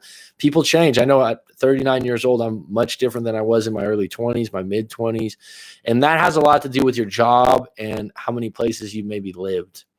This can't be overstated. Environment, you talked about people don't change earlier. Environments change people also. If you live in a new country or you have a new job, if you go from being a banker to a construction worker, that's a whole nother identity. That's a whole nother group of people that you're friends with and you interact with. Very true. Life hard enough without having to drag someone along with someone who's walking tall and knows what they want. No problem. I do agree that people change. Personality isn't stagnant. Life is change. Nike, so true. Mac, do you think the rise of feminists has destroyed the dating game and having healthy, long relationships? Well, I mean, the rise of feminism hasn't happened everywhere, has it? You mean where you live? You're in the UK, right, Jamal? Are you in London? Or maybe you don't want to divulge that. Depends on where you live. But this is what people do. They often think, oh, the rise in feminism. You're talking about where you live. You're not talking about the world, because that's not true of the world. This is being 100% from what I've encountered and learned from all the questions I've asked. Yes, London. Well, there you go. So you're saying, I have heard from outside people in the UK that they feel like it has. I haven't lived there and been in that landscape. They said things like women there, and I'm like I said, this is secondhand information, not firsthand. They don't like when men open doors for them. They don't like chivalry. They're highly independent. The women tend to be, I don't want to use the word masculine, but a little bit more pushy or whatnot. I don't know if that's true. Jamal, you'd know better than I do. Mac, do you think the rise of feminism has destroyed the dating game and having healthy long? If you believe that, then it's going to be true for you, and it's going to allow you kind of this handicap. If that's the case and you think it's based on where you live, I'd fucking move. Short answer. Oh, I can't move.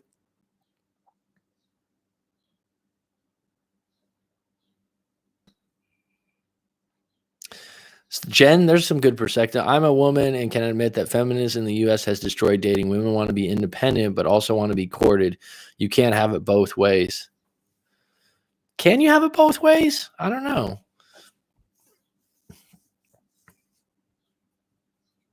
I don't like the idea of taking on the idea that dating and relationships has been destroyed by something, because if you have that theme in your head, you're giving yourself an out when you have a failed relationship. Oh, it's because of feminism. And so then you'll never make it right. Change your environments, change where you're meeting people, and maybe take a good look at where you're at as an individual, and maybe you'll get some different results.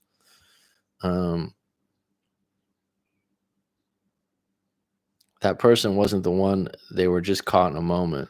This being 100% from all the questions.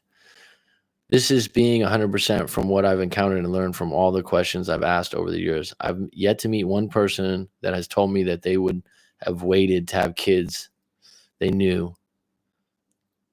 They would have waited to have kids if they knew. That person wasn't the one. They were just caught in a moment. Depends on what is your definition of feminism. Good question, May. Is certainty, I mean, that's a big topic. Certainty has, for some people, certain expectations some people look for cannot be accommodated by other people that are not in tune with certain degrees of feminism. Wow, that's a deep answer. There have been studies on this exact topic. Yes, you can both ways. Well, the studies are on certain areas of the world. Women complain that they want men to lead, but then they want to be independent, and it's counterproductive. I would actually agree with what Jen just said. Yeah, I would agree. And I don't have an answer to that, but I would say that that's true, because you look at the 1950s or something, and men were always allowed to lead. How good those relationships were, I don't know. That's a good perspective, though. Certain feminist mindsets are usually not in equilibrium with what the female subconscious wants. I feel like there's an agenda to push it to extreme level, which is not healthy. Jen, Jen, again, that's environment based, city based. So every city you live in, not just country, has a subculture that they go on.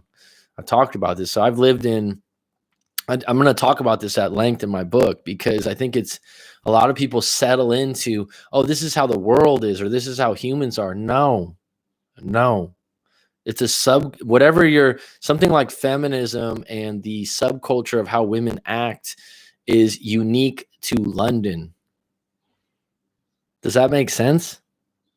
So, Dayon,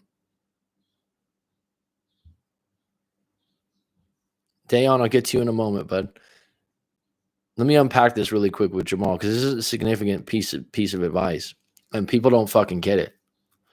Right now, we're on lockdown, we're in quarantine, so this is a special set of circumstances for most of the world. We can't travel, we can't go around. Okay? My perspective is this.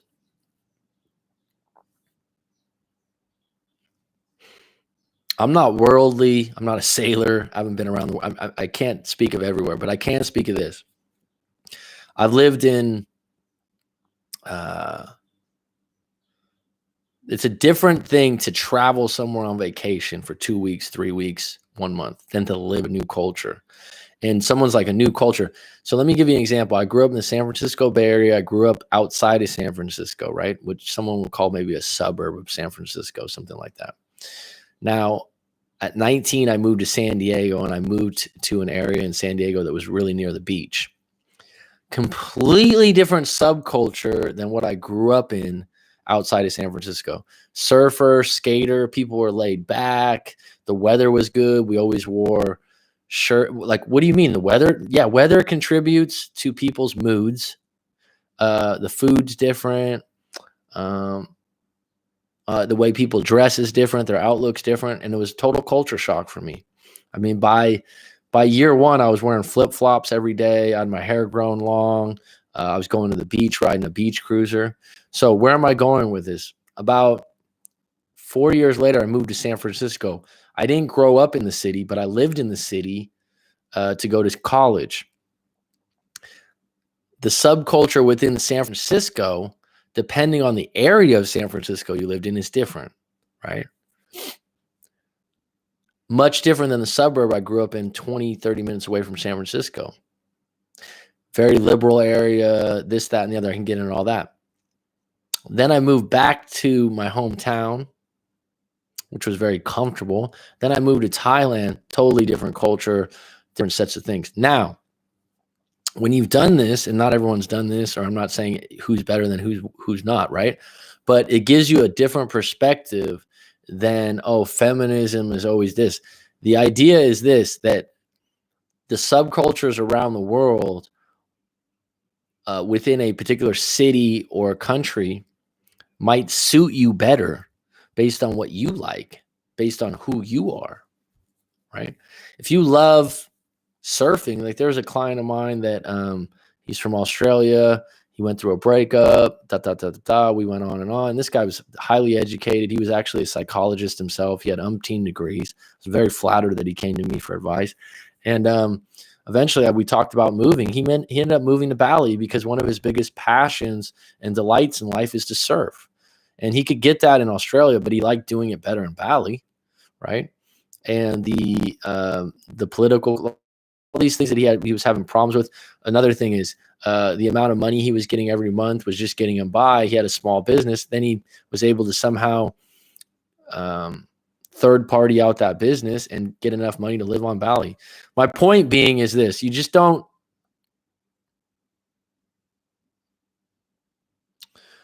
don't want to settle for the idea, oh, there's nothing I can do about this. Look at your environment and see what is feeding you. And then ask yourself, is there an environment out there in the world, a place, and environments can be jobs, neighborhoods, cities, countries. They could be all kinds of things. Your environment changes who you are. This is what evolution is. And so the idea that it's like, oh, feminism is creating all these big problems and this and that. I'm not Jamal, and I'm not taking a shot at you. You know where I'm coming from on this, right? Move. Because that might be a part of that subculture. Right? It's like if I didn't like hunting and fishing, don't live in Alaska, because that's one of the best parts of living in Alaska, probably is hunting and fishing, right? If you love hunting and fishing and the outdoors and nature, maybe that'll be a really good place for you. Now, you really can't choose where you live when you're born. But when you get to a certain age in your 20s and your 30s, you can start making some moves. And this is another thing that's going on right now. And again, I'm going to touch on this in the book too, because this is important. There's this spectator culture of, oh, you know, this is wrong, you know, like this Paul Revere type shit where everyone's whistleblowing on what's wrong with the world because there's so much information out there. What are you going to do about it? If you don't want to accept it, then go somewhere else. I mean, not you, Jamal, but I'm just saying overall, it's like everyone, when they get involved in politics, what are you going to do about it? Are you going to go on a march, or are you just going to go around telling everyone how stupid this person is? And so when coming back to this feminism thing, for you to go around and saying like women are so feminist in London and this and that, it's like, okay, if that's true based on your life experience and you knowing the area, where's your power? Number one, you can move. Number two, you can look at where you've been hanging out. And if you've been meeting women in colleges that are quite liberal, then maybe you want to hang out in different locations where it's not like that. All right. Went on a tangent there. Hey, man, I just set up a coaching session. How do we set the appointment? I don't. Did you pay? I don't think you did pay.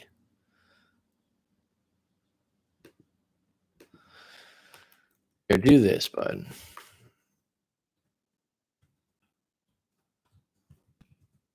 Because I have to give you the $25 off. Dayon, I just put my email in. Email me directly. I will email you right after I get off this live stream, and I'll give you all the instructions. It'll be pretty easy. Kelly, we got a live coaching session actually coming up tomorrow. I hope you're well. I like that my partner to lead, but I want that my word have weight in a conversation, that he's proud of my achievements. That's a good way to be. When they said we're going to have James Bond as a woman, really? I never heard that. I don't think that our fight with each other, I was like, the feminist is too much. I feel all people need to take sociology and psychology to get a good understanding on not just themselves, but other people as well. I moved from New Jersey to Canada. That was a huge culture change for me, I bet. Checking out for the night. Coach, great session tonight. Until later. Jen, thanks, hon. Looking forward to it. I just sent an email to answer your questions. Good. Like I said, Dion or Dayon, I'm saying that wrong. I mean, send me an email and I'll just, Ontario. 6 a.m. and you're going to sleep at 6 a.m. Is that usually when you wake up? Jamal, it's been lovely. Thanks for the good questions, bud. Hope that helped you out a little bit.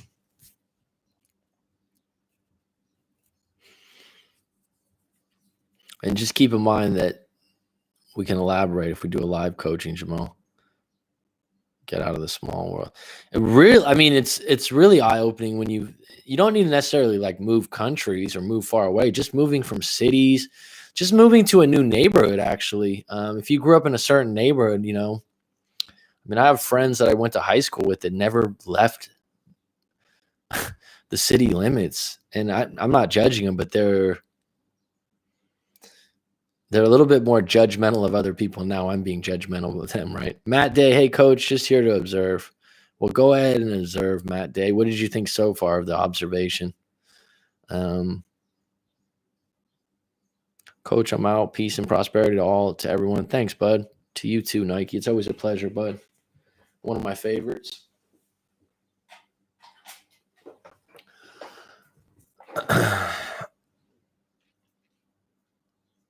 Matt Day. That sounds familiar, that name. Coach, I'm out. Peace and prosperity. Anyone have any closing questions? We're coming up on 2 hours.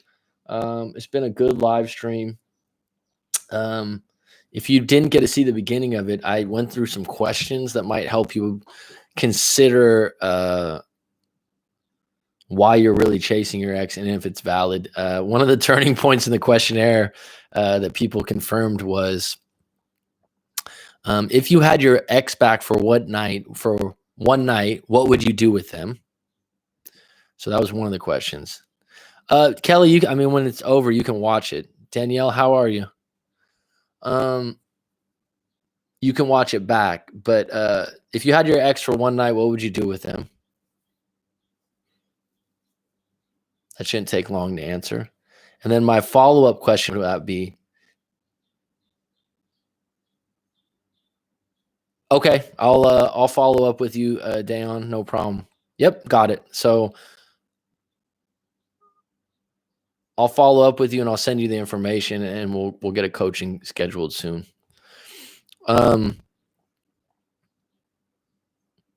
Coach, how's Cali doing? I'm not in Cali, Danielle. I'm actually in Phuket, Thailand. Danielle, where are you from in the world? I'm sorry, to get back to that, Kelly, the follow-up question to that is if you had one night, what would you do with your ex? And then the follow-up question is, after that night, would that fix the problems? Would that erase the problems that you had in the relationship? If you had one night together, everything went right, it was rose petals and wine glasses, it was excellent, it was outstanding, you got to talk it out, you got good intimacy. The next day, did you erase the problems that happened from the breakup?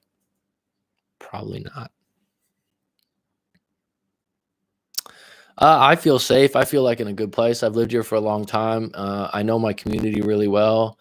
I love where I live. It's a privilege. So far, so good. Thanks for asking. That's kind of you. Have you been on the live stream before? I don't remember your name and if you've sent your story in the past. Matt Day, have you sent your story in the past? You got any questions? We got 15 on deck. We got 12 likes. I really appreciate it. I've been doing the live streams every day in April, about 2 hours before this time. And so I am from Croatia. It's 7 a.m. here. I haven't slept all night. Awake as an owl. Wow. I bet there's a lot of people that haven't been sleeping go. Hope you stay safe. I'm going to stay safe. Thank you. I appreciate it. You too. Where are you at in the world, Danielle? Croatia. That's amazing how far this live stream reaches. Haven't slept all night. Awake as an owl. Not unless you communicate about each one's concerns. Yeah. How's the dating culture in Thailand, Mac? Well, it's much different than New York. That's for damn sure. Much different. It depends on the city you live in, probably. And if you're going to be a foreigner here, it would be different. So it's just like anywhere else. Your demographics count. And so if you were going to ask me specifically a city or town, it would vary. But overall, it's good. In Indiana, USA here. Indiana, I'm a huge Larry Bird fan. My story would take a week to explain, and the generalized advice I've picked up has been helpful. Excellent. Have you been to Cambodia? My friends love it there. No, I have not. I've heard good things.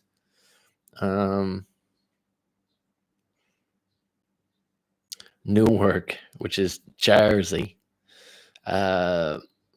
But David, someone like you would really enjoy it. Someone like you that seems like you have a lot of things planned out and stuff.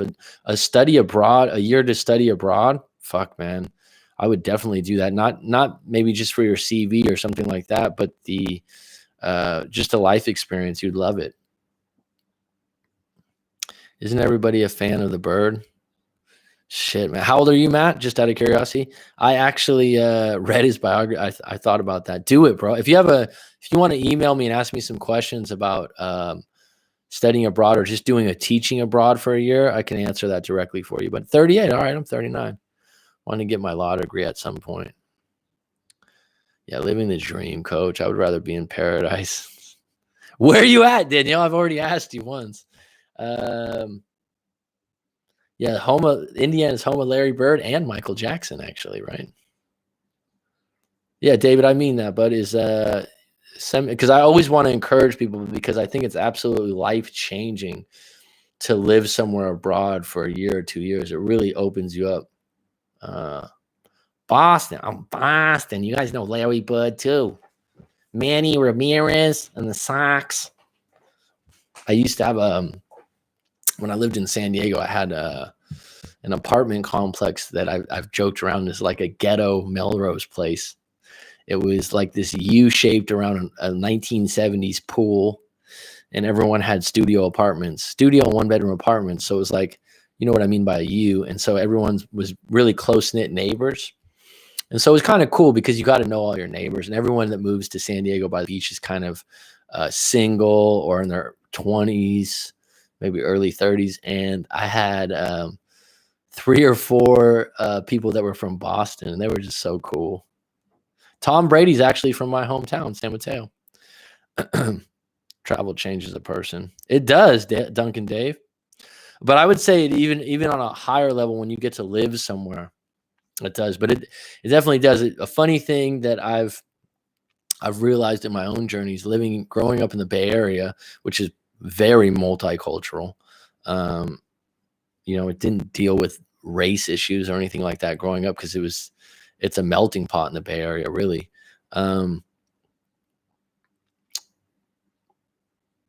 But I remember as a kid, someone that might be Chinese and someone would be like, or someone Mexican, someone would maybe say like, "Oh, why don't you speak English? You're in America now."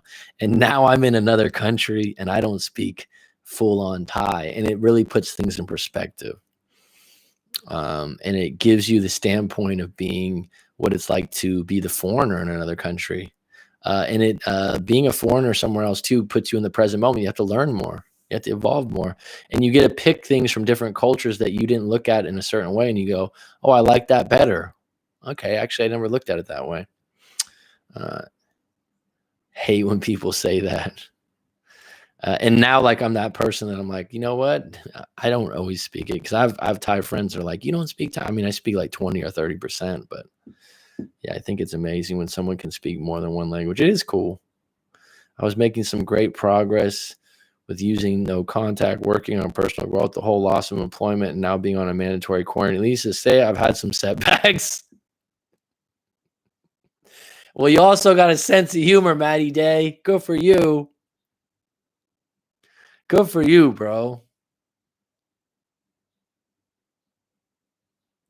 2 up and leave your whole life and learn another language. Wow. I love Thai food, but I hear it tastes different in Thailand. It's more spicy here. It's like I was never into spicy food or anything like that. Now I go home, I'm like, this is bland. There's no taste to this.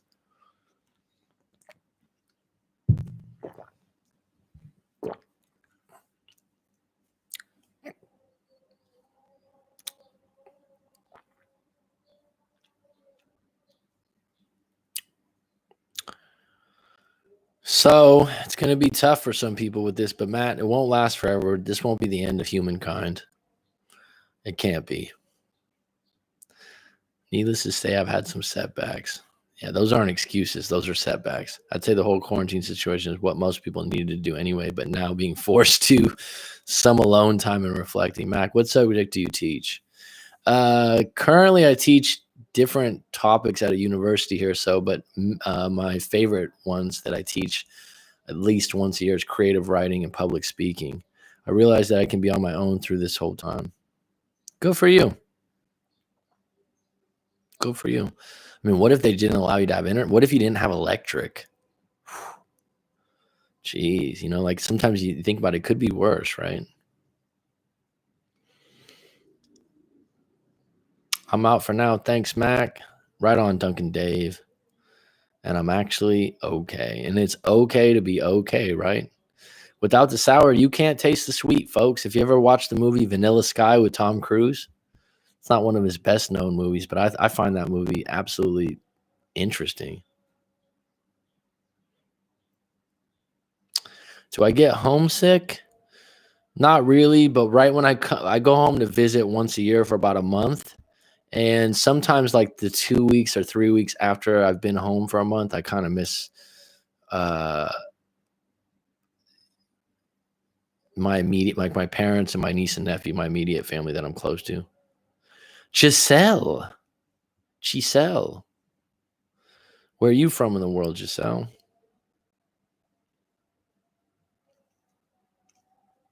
We'd all go crazy with no electricity. Seriously. Think about how real that would get.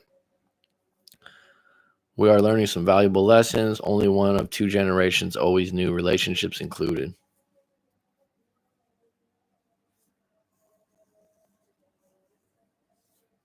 Like I said in one of my videos recently, this whole coronavirus thing, I don't know. It's going to be really interesting to see what comes of it in a year or 2 years and how we look back upon it. You know, you look back at you're in the present moment of it right now, and it's a little surreal.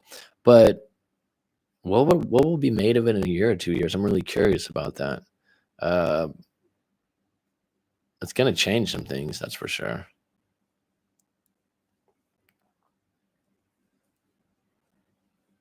Love public speaking when I took it. You know what's funny, David? You talked about people don't change. I've always been outgoing and whatnot, but when I was in junior college and I took public speaking, I was a bit shy. Actually. It was a big class, and I was uncomfortable. I guess I was insecure to get in front of the class. And now, obviously, being a teacher for 10 years, it's like second nature. I could do stand-up comedy and be in front of a group now. How important is looks to a guy? I gained weight and have been with my boyfriend for 5 years. He criticized me a lot. I wish he was the supportive type, but he brings it up when we get into fights. That's a really good question. I can unpack that for you because that's very specific. Number one, are you okay with your weight? That's the first question. Are you comfortable with the weight you're at? Number two, do you want to lose weight as an individual? Nothing to do with your boyfriend. Okay. Number three, there are men out there that like heavier set women. Okay. So it's not like all men want women skinny or a certain weight. And so if you are comfortable and happy with your weight, then fine. If you have a problem with it, then you should lose weight. If you feel like you're becoming unhealthy, then you should lose weight. The idea that he brings it up as a way, I hate my 20 pounds gain, but it's hard to stop emotionally eating. No, it's not hard to stop emotionally eating. You just need to find a new habit and routine to get it on deck. Do not use the fact that your boyfriend's using it in fights as a reason not to combat it. It's your problem. Take responsibility for it. You gained 20 pounds. 20 pounds is not that much weight to lose. My question is, if you're like, hey, I'm happy with my weight and I'm happy with who I am and this is how I've always been, then that's fine. Take fucking responsibility for it, whether your boyfriend says what he says or doesn't say. My point is, don't lose that weight to please him. Lose that weight to feel better about yourself. And don't be fucking saying, oh, it's hard to stop emotionally eating. That's not going to get your mind on the right track. There's a variety of books and different things you can read. There's umpteen information. Follow one. Find out what your triggers are to emotionally eat. Number one. So like, oh, I emotionally eat when I get home at 3 o'clock. Another thing that people do way too much in the States, as far as food consumption goes, I don't know about the rest of the world, is they buy all their food like at Costco. They have like my parents, it's just one couple. They have a freezer, an outdoor fridge, and a huge fridge in the kitchen. They have way too much food on hand. If you really want like a interesting way to maybe not just diet, but just eat less, a lot of times you can lose weight just by eating smaller portions. Where are you at in the world, Giselle? I mean, when I go back to California, the biggest thing is just the portions are just huge, right? And so that's one of the things you can do. But don't be a fucking victim. Oh, he says these bad things. Do you want to lose weight? Then lose weight for you. And maybe when you lose weight, you want to lose him.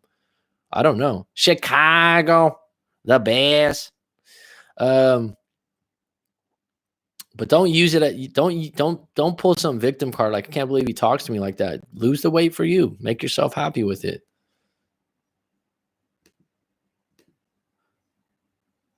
When he hurts me with his words, I use it as an excuse to eat bad, but you're right. I have to own my shit. Hell yeah, you have to own your shit.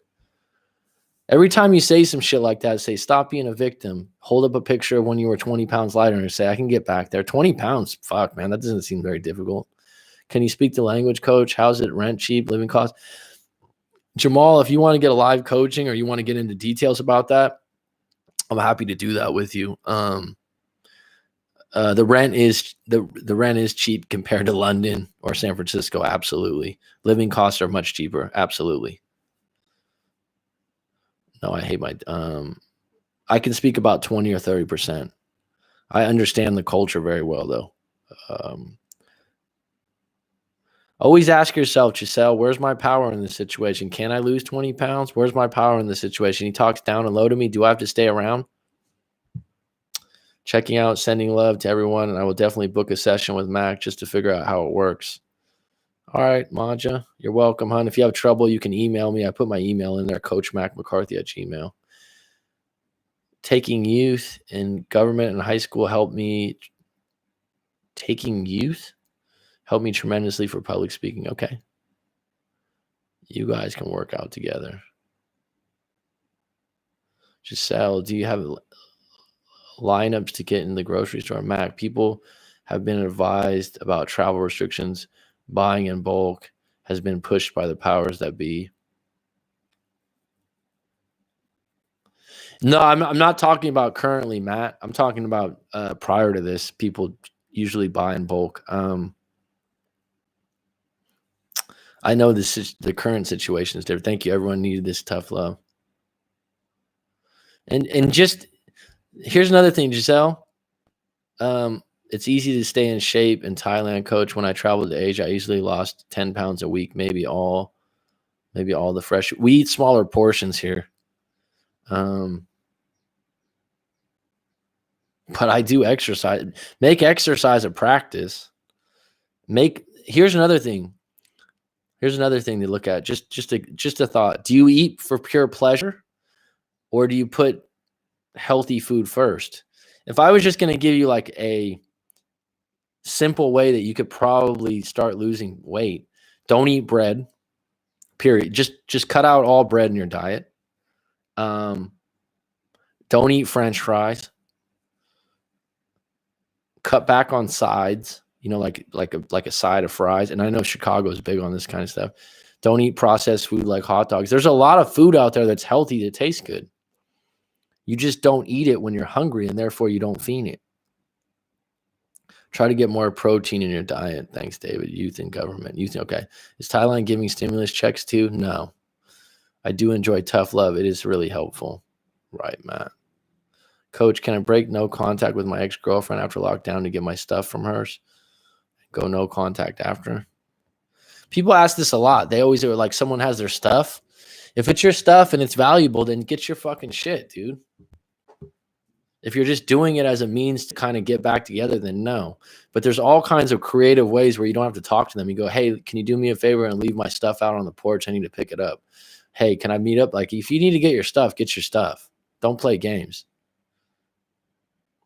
Sometimes the advice from friends or family is not good. That's an understatement, dude. For sure.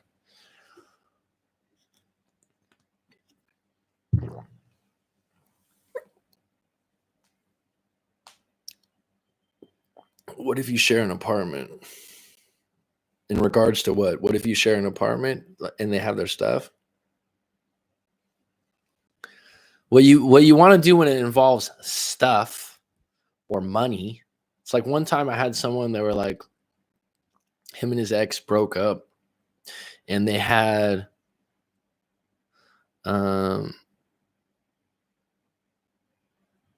they had put down a deposit on the apartment together.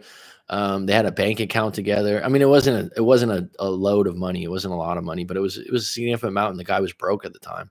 He's like, yeah, I want to get back together, but the money thing is, and I'm like, when it comes to money or comes to your stuff, just for a moment, just put your emotion aside. Like, oh, they should give me my stuff back. Just get really frank and get really objective and be like, all right, it was $1,800. All right, I put in $700 and they put in $1,100, and so just be fucking direct and fair. And I just broke down some simple math. And I was like, look, just tell him to transfer this into your account. Get a separate bank account. And he was like, damn, that was fucking great advice. The problem was you were clouded by emotion and expectations of like, how would this work to maybe get them back? When in reality, money is not emotional.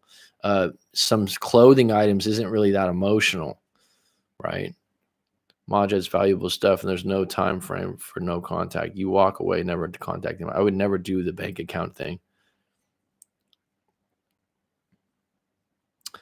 Watching coaches like your house has been an unbiased observations that are helpful. Thanks, Matt Day. I would never do I never shared a bank account with a girlfriend. And I never was in a situation where like maybe I paid for more dinners or I paid the rent, most of the days or something like that, where I break up and I'm like, yeah, I paid rent or I paid for the gas for that. Like that shit's done. But if you have a joint account or you have a joint asset, then you need to split that as fair as possible.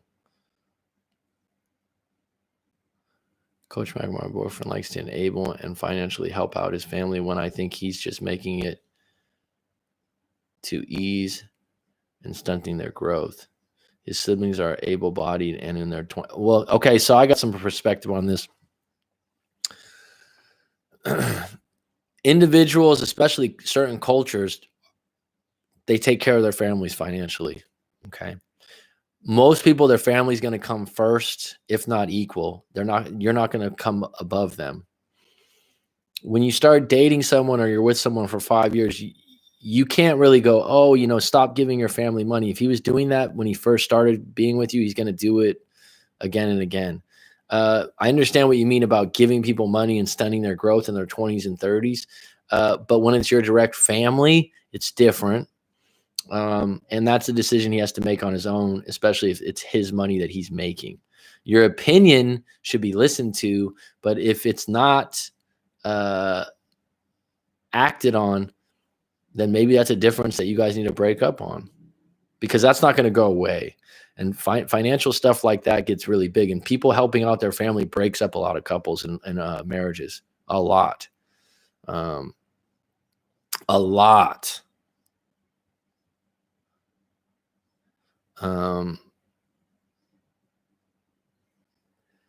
Because people go, especially when they get married, they're like, that's our money. And you're giving it to your mom or you're giving it to your brother. That's our money.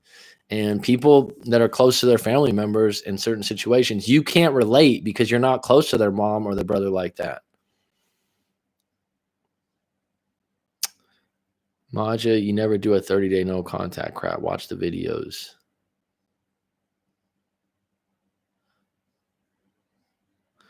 One thing I will tell people is to do 30 days just as a finish line, but the 30 days doesn't mean anything. In other words, if you need some kind of finish line, do 30 days and then see where you're at. But 30 days doesn't mean that they're going to call you or anything like that. But to say like, do 30 days and then do this and then do that. I say do 30 days just to reach a milestone, maybe. But once you hit the 7, lots want part that count. 7 figures. Splitting asset. Lords knows what lawyers love to deal with. Jamal, I accidentally ran into this live chat. Haven't seen his videos yet, but I will definitely. Well, there's a lot. My spending habits caused issues. Amazing advice. I really appreciate it. Well, thanks, Giselle. That's a, long-term relationships, spending habits, will definitely hurt a relationship. I love how real you are. Well, I am real. I'll take that compliment because it's true. My girlfriend, Tanya, said hi, Coach. Hi, Tanya.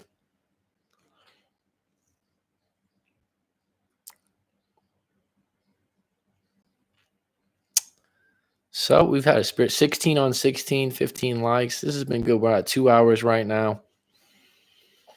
It's been good, folks. Maybe I'll do another one tonight also. I understand, especially right now with everything that's going on, there's not a lot to do, right, for a lot of you. If he takes off the glasses, though, he's super, Coach. These glasses are actually for blue light. Someone just sent me a message. They're like, did you know that the ring from the light you have in the background is deflecting off your glasses? I said, yes, I'm aware of it. They're blue light glasses. Any closing question, folks? I appreciate the likes. Like I said before, this has been a really good live stream. It's 2 a.m. here. I'm usually awake till 5. Why all these night owls? Because of the lockdown? I always go to bed before 11. I fall asleep by 10:30, 11 p.m. all the time.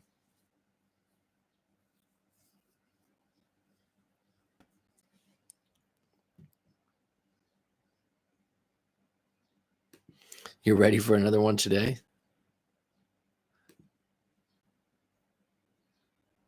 Okay, you paid. Right on. Right on, man.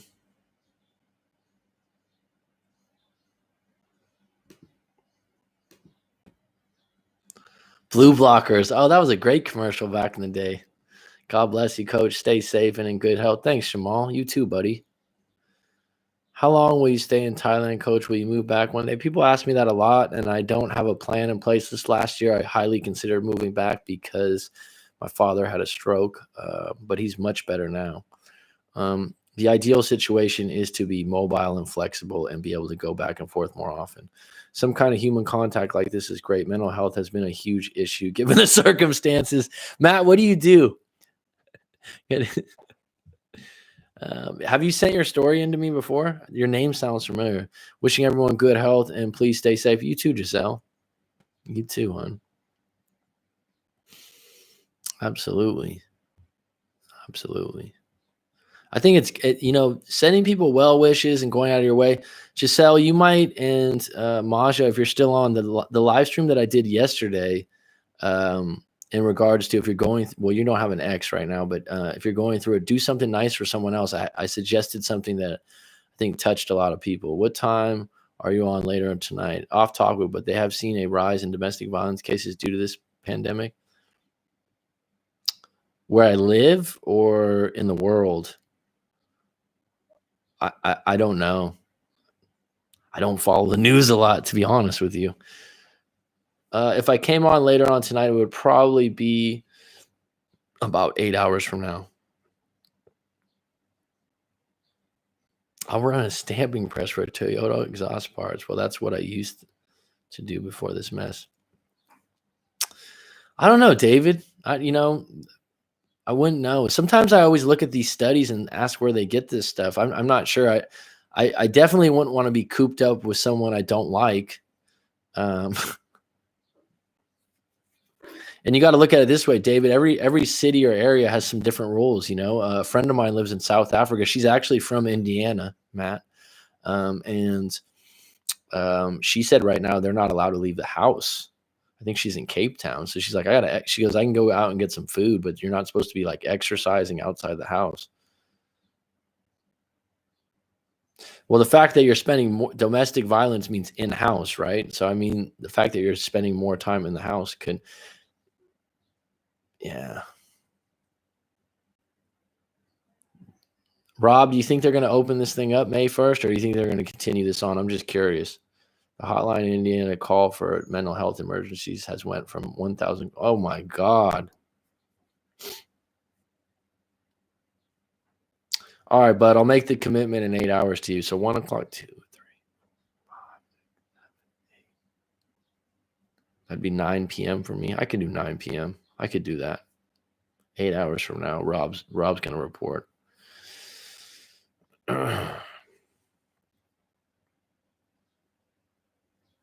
I'm very surprised that there hasn't been more. Oh, God. No way they open up on May 1st? You think they'll continue for another month? Jeez. And no, we aren't supposed to be going anywhere. If we do, we're to do it alone. Jeez.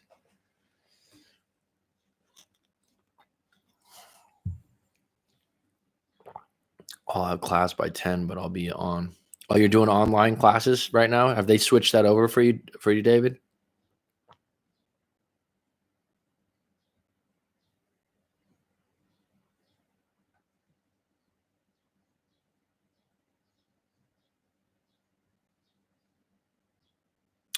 Yeah, Maja, you said you're new to the channel. Maybe you want to check out the video that I did yesterday.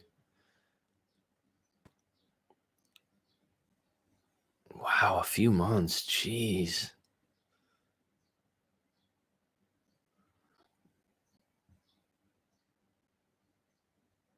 My hair looks great. Or your hair looks great. There are lineups here just to get into Walmart. Different countries are worse than others. Police are charging people for it. Wow.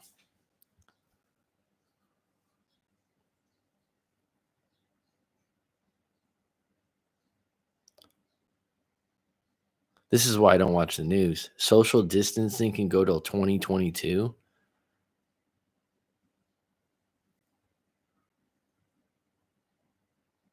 Holy shit. That just gave me a chill down my spine, dude.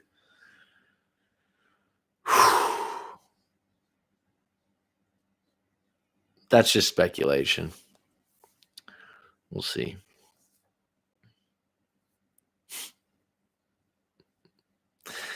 All right. On that note, I'm gonna get some lunch. I'll be back on in 8 hours, folks. Needless to say, I spent too much time alone before this. Now it's horrible. There goes our summer. Let's be positive, folks. Like I said, let me close it out on this. I made a video about this. Write out 10 things good things that can come with the coronavirus. All right. Number one, you can work from home now. A lot of people, well, not everyone, but they're learning ways to work from home. People are developing better habits about washing their hands. Come up with 10 things.